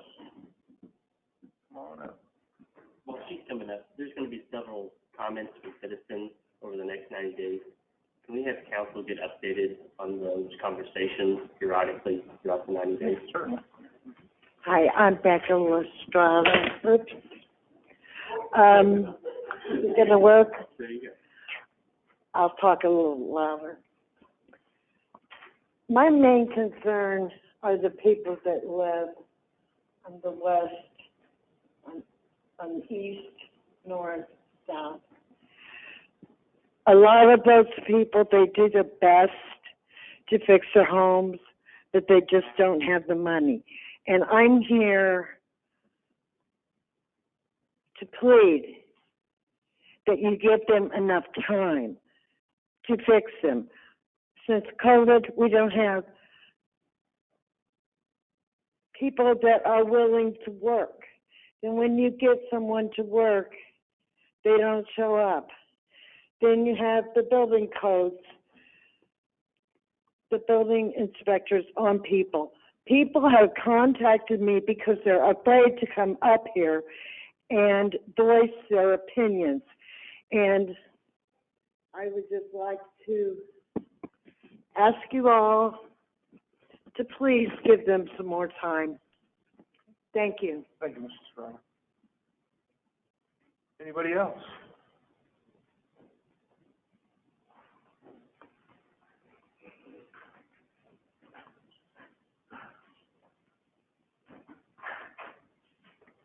Thank you. My name is Mark Edwards, at 2465 Woodlands, Missouri. I'm outside in the county. Something I want to bring up pertaining to landfill again, as we go over and over again. I attended the Region E Waste District meeting up at Lee Summit about 3 weeks ago. And during that meeting, they presented the Black and Veatch capacity study for Kansas City. During the capacity study, you probably already heard, 6 out of the 11 proposals meant bringing that trash and that waste to Presidio, which is the landfill that's being permitted or trying to permit west of town. Now, if you look at the Black and Veatch study, if you go down to the very last paragraph, they also cite the fact that Presidio told them the 95 acres they're planning on developing can be expanded to 460. to consider that in your capacity plan for Kansas City and Kansas City's region. So what I want to bring that is if you read that document and read their advice, it's turning into another Ozark Mountain Music Festival. One thing is being said in Sedalia, in this region. Another is being said in that meeting. I personally sat in it. That study is available for anybody to look at. So be very, very careful of that. Just to bring that up, and I'd really like the city and the county and the citizens become a little more engaged in what's really at foot here. It's very serious. I also attended the hearing in California, Missouri last week on the current lawsuit that's going on of them trying to get the county to abandon the ordinance or get that directive. It didn't pass, and it was much more serious than just punctuation and grammar and trying to get that. What is happening here is they're trying to get some of the verbiage changed so it actually attacks the state statute 260, which would mean that we do not have the right to set our own ordinances or restrictions. They are arguing about rules versus ordinances and some of those semantics, but that's fine. When they rewrite that, they're rewriting state legislature. They're not just talking about the ordinance here in Pettis County. So I want to encourage the city to become engaged and to participate a little closer, a little tighter as we move forward with this, because 3 landfills west of Sedalia is a definite environmental threat to this community and Sedalia. Okay? Oh, thank you, Mr. Edwards. And did we get your address for the record? I gave it to you at the beginning. Okay, perfect. Okay? Anybody else?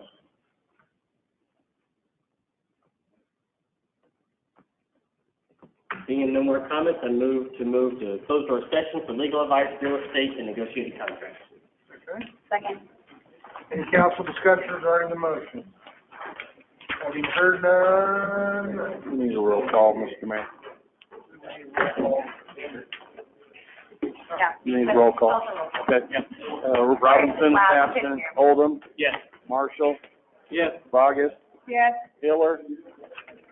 Cross. Foster. Yes. Bliss. Yes. Golly. Anybody needs to use the restroom? This conference will now be recorded. I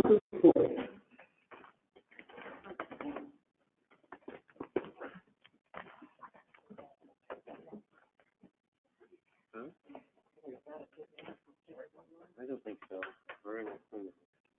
All right, I got everybody here. All right, I need a motion and a second to reopen the regular meeting. Motion open. Second. Roll call, please. Robinson is absent. Oldham. Yes. Marshall. Yes. Vargas. I'm sorry, excuse me. Here. Yes. Hiller. Yep. Cross. Foster. Yes. Bliss. Yes. Okay, now I need a motion and a second authorizing myself or Administrator Shaw to sign the contract between KMAC and City of Sedalia for the purchase of property. Do you want specifics, or is it just, do you need a name? I mean, Are we okay? nah, I think we're good. We're good, yeah, we're good.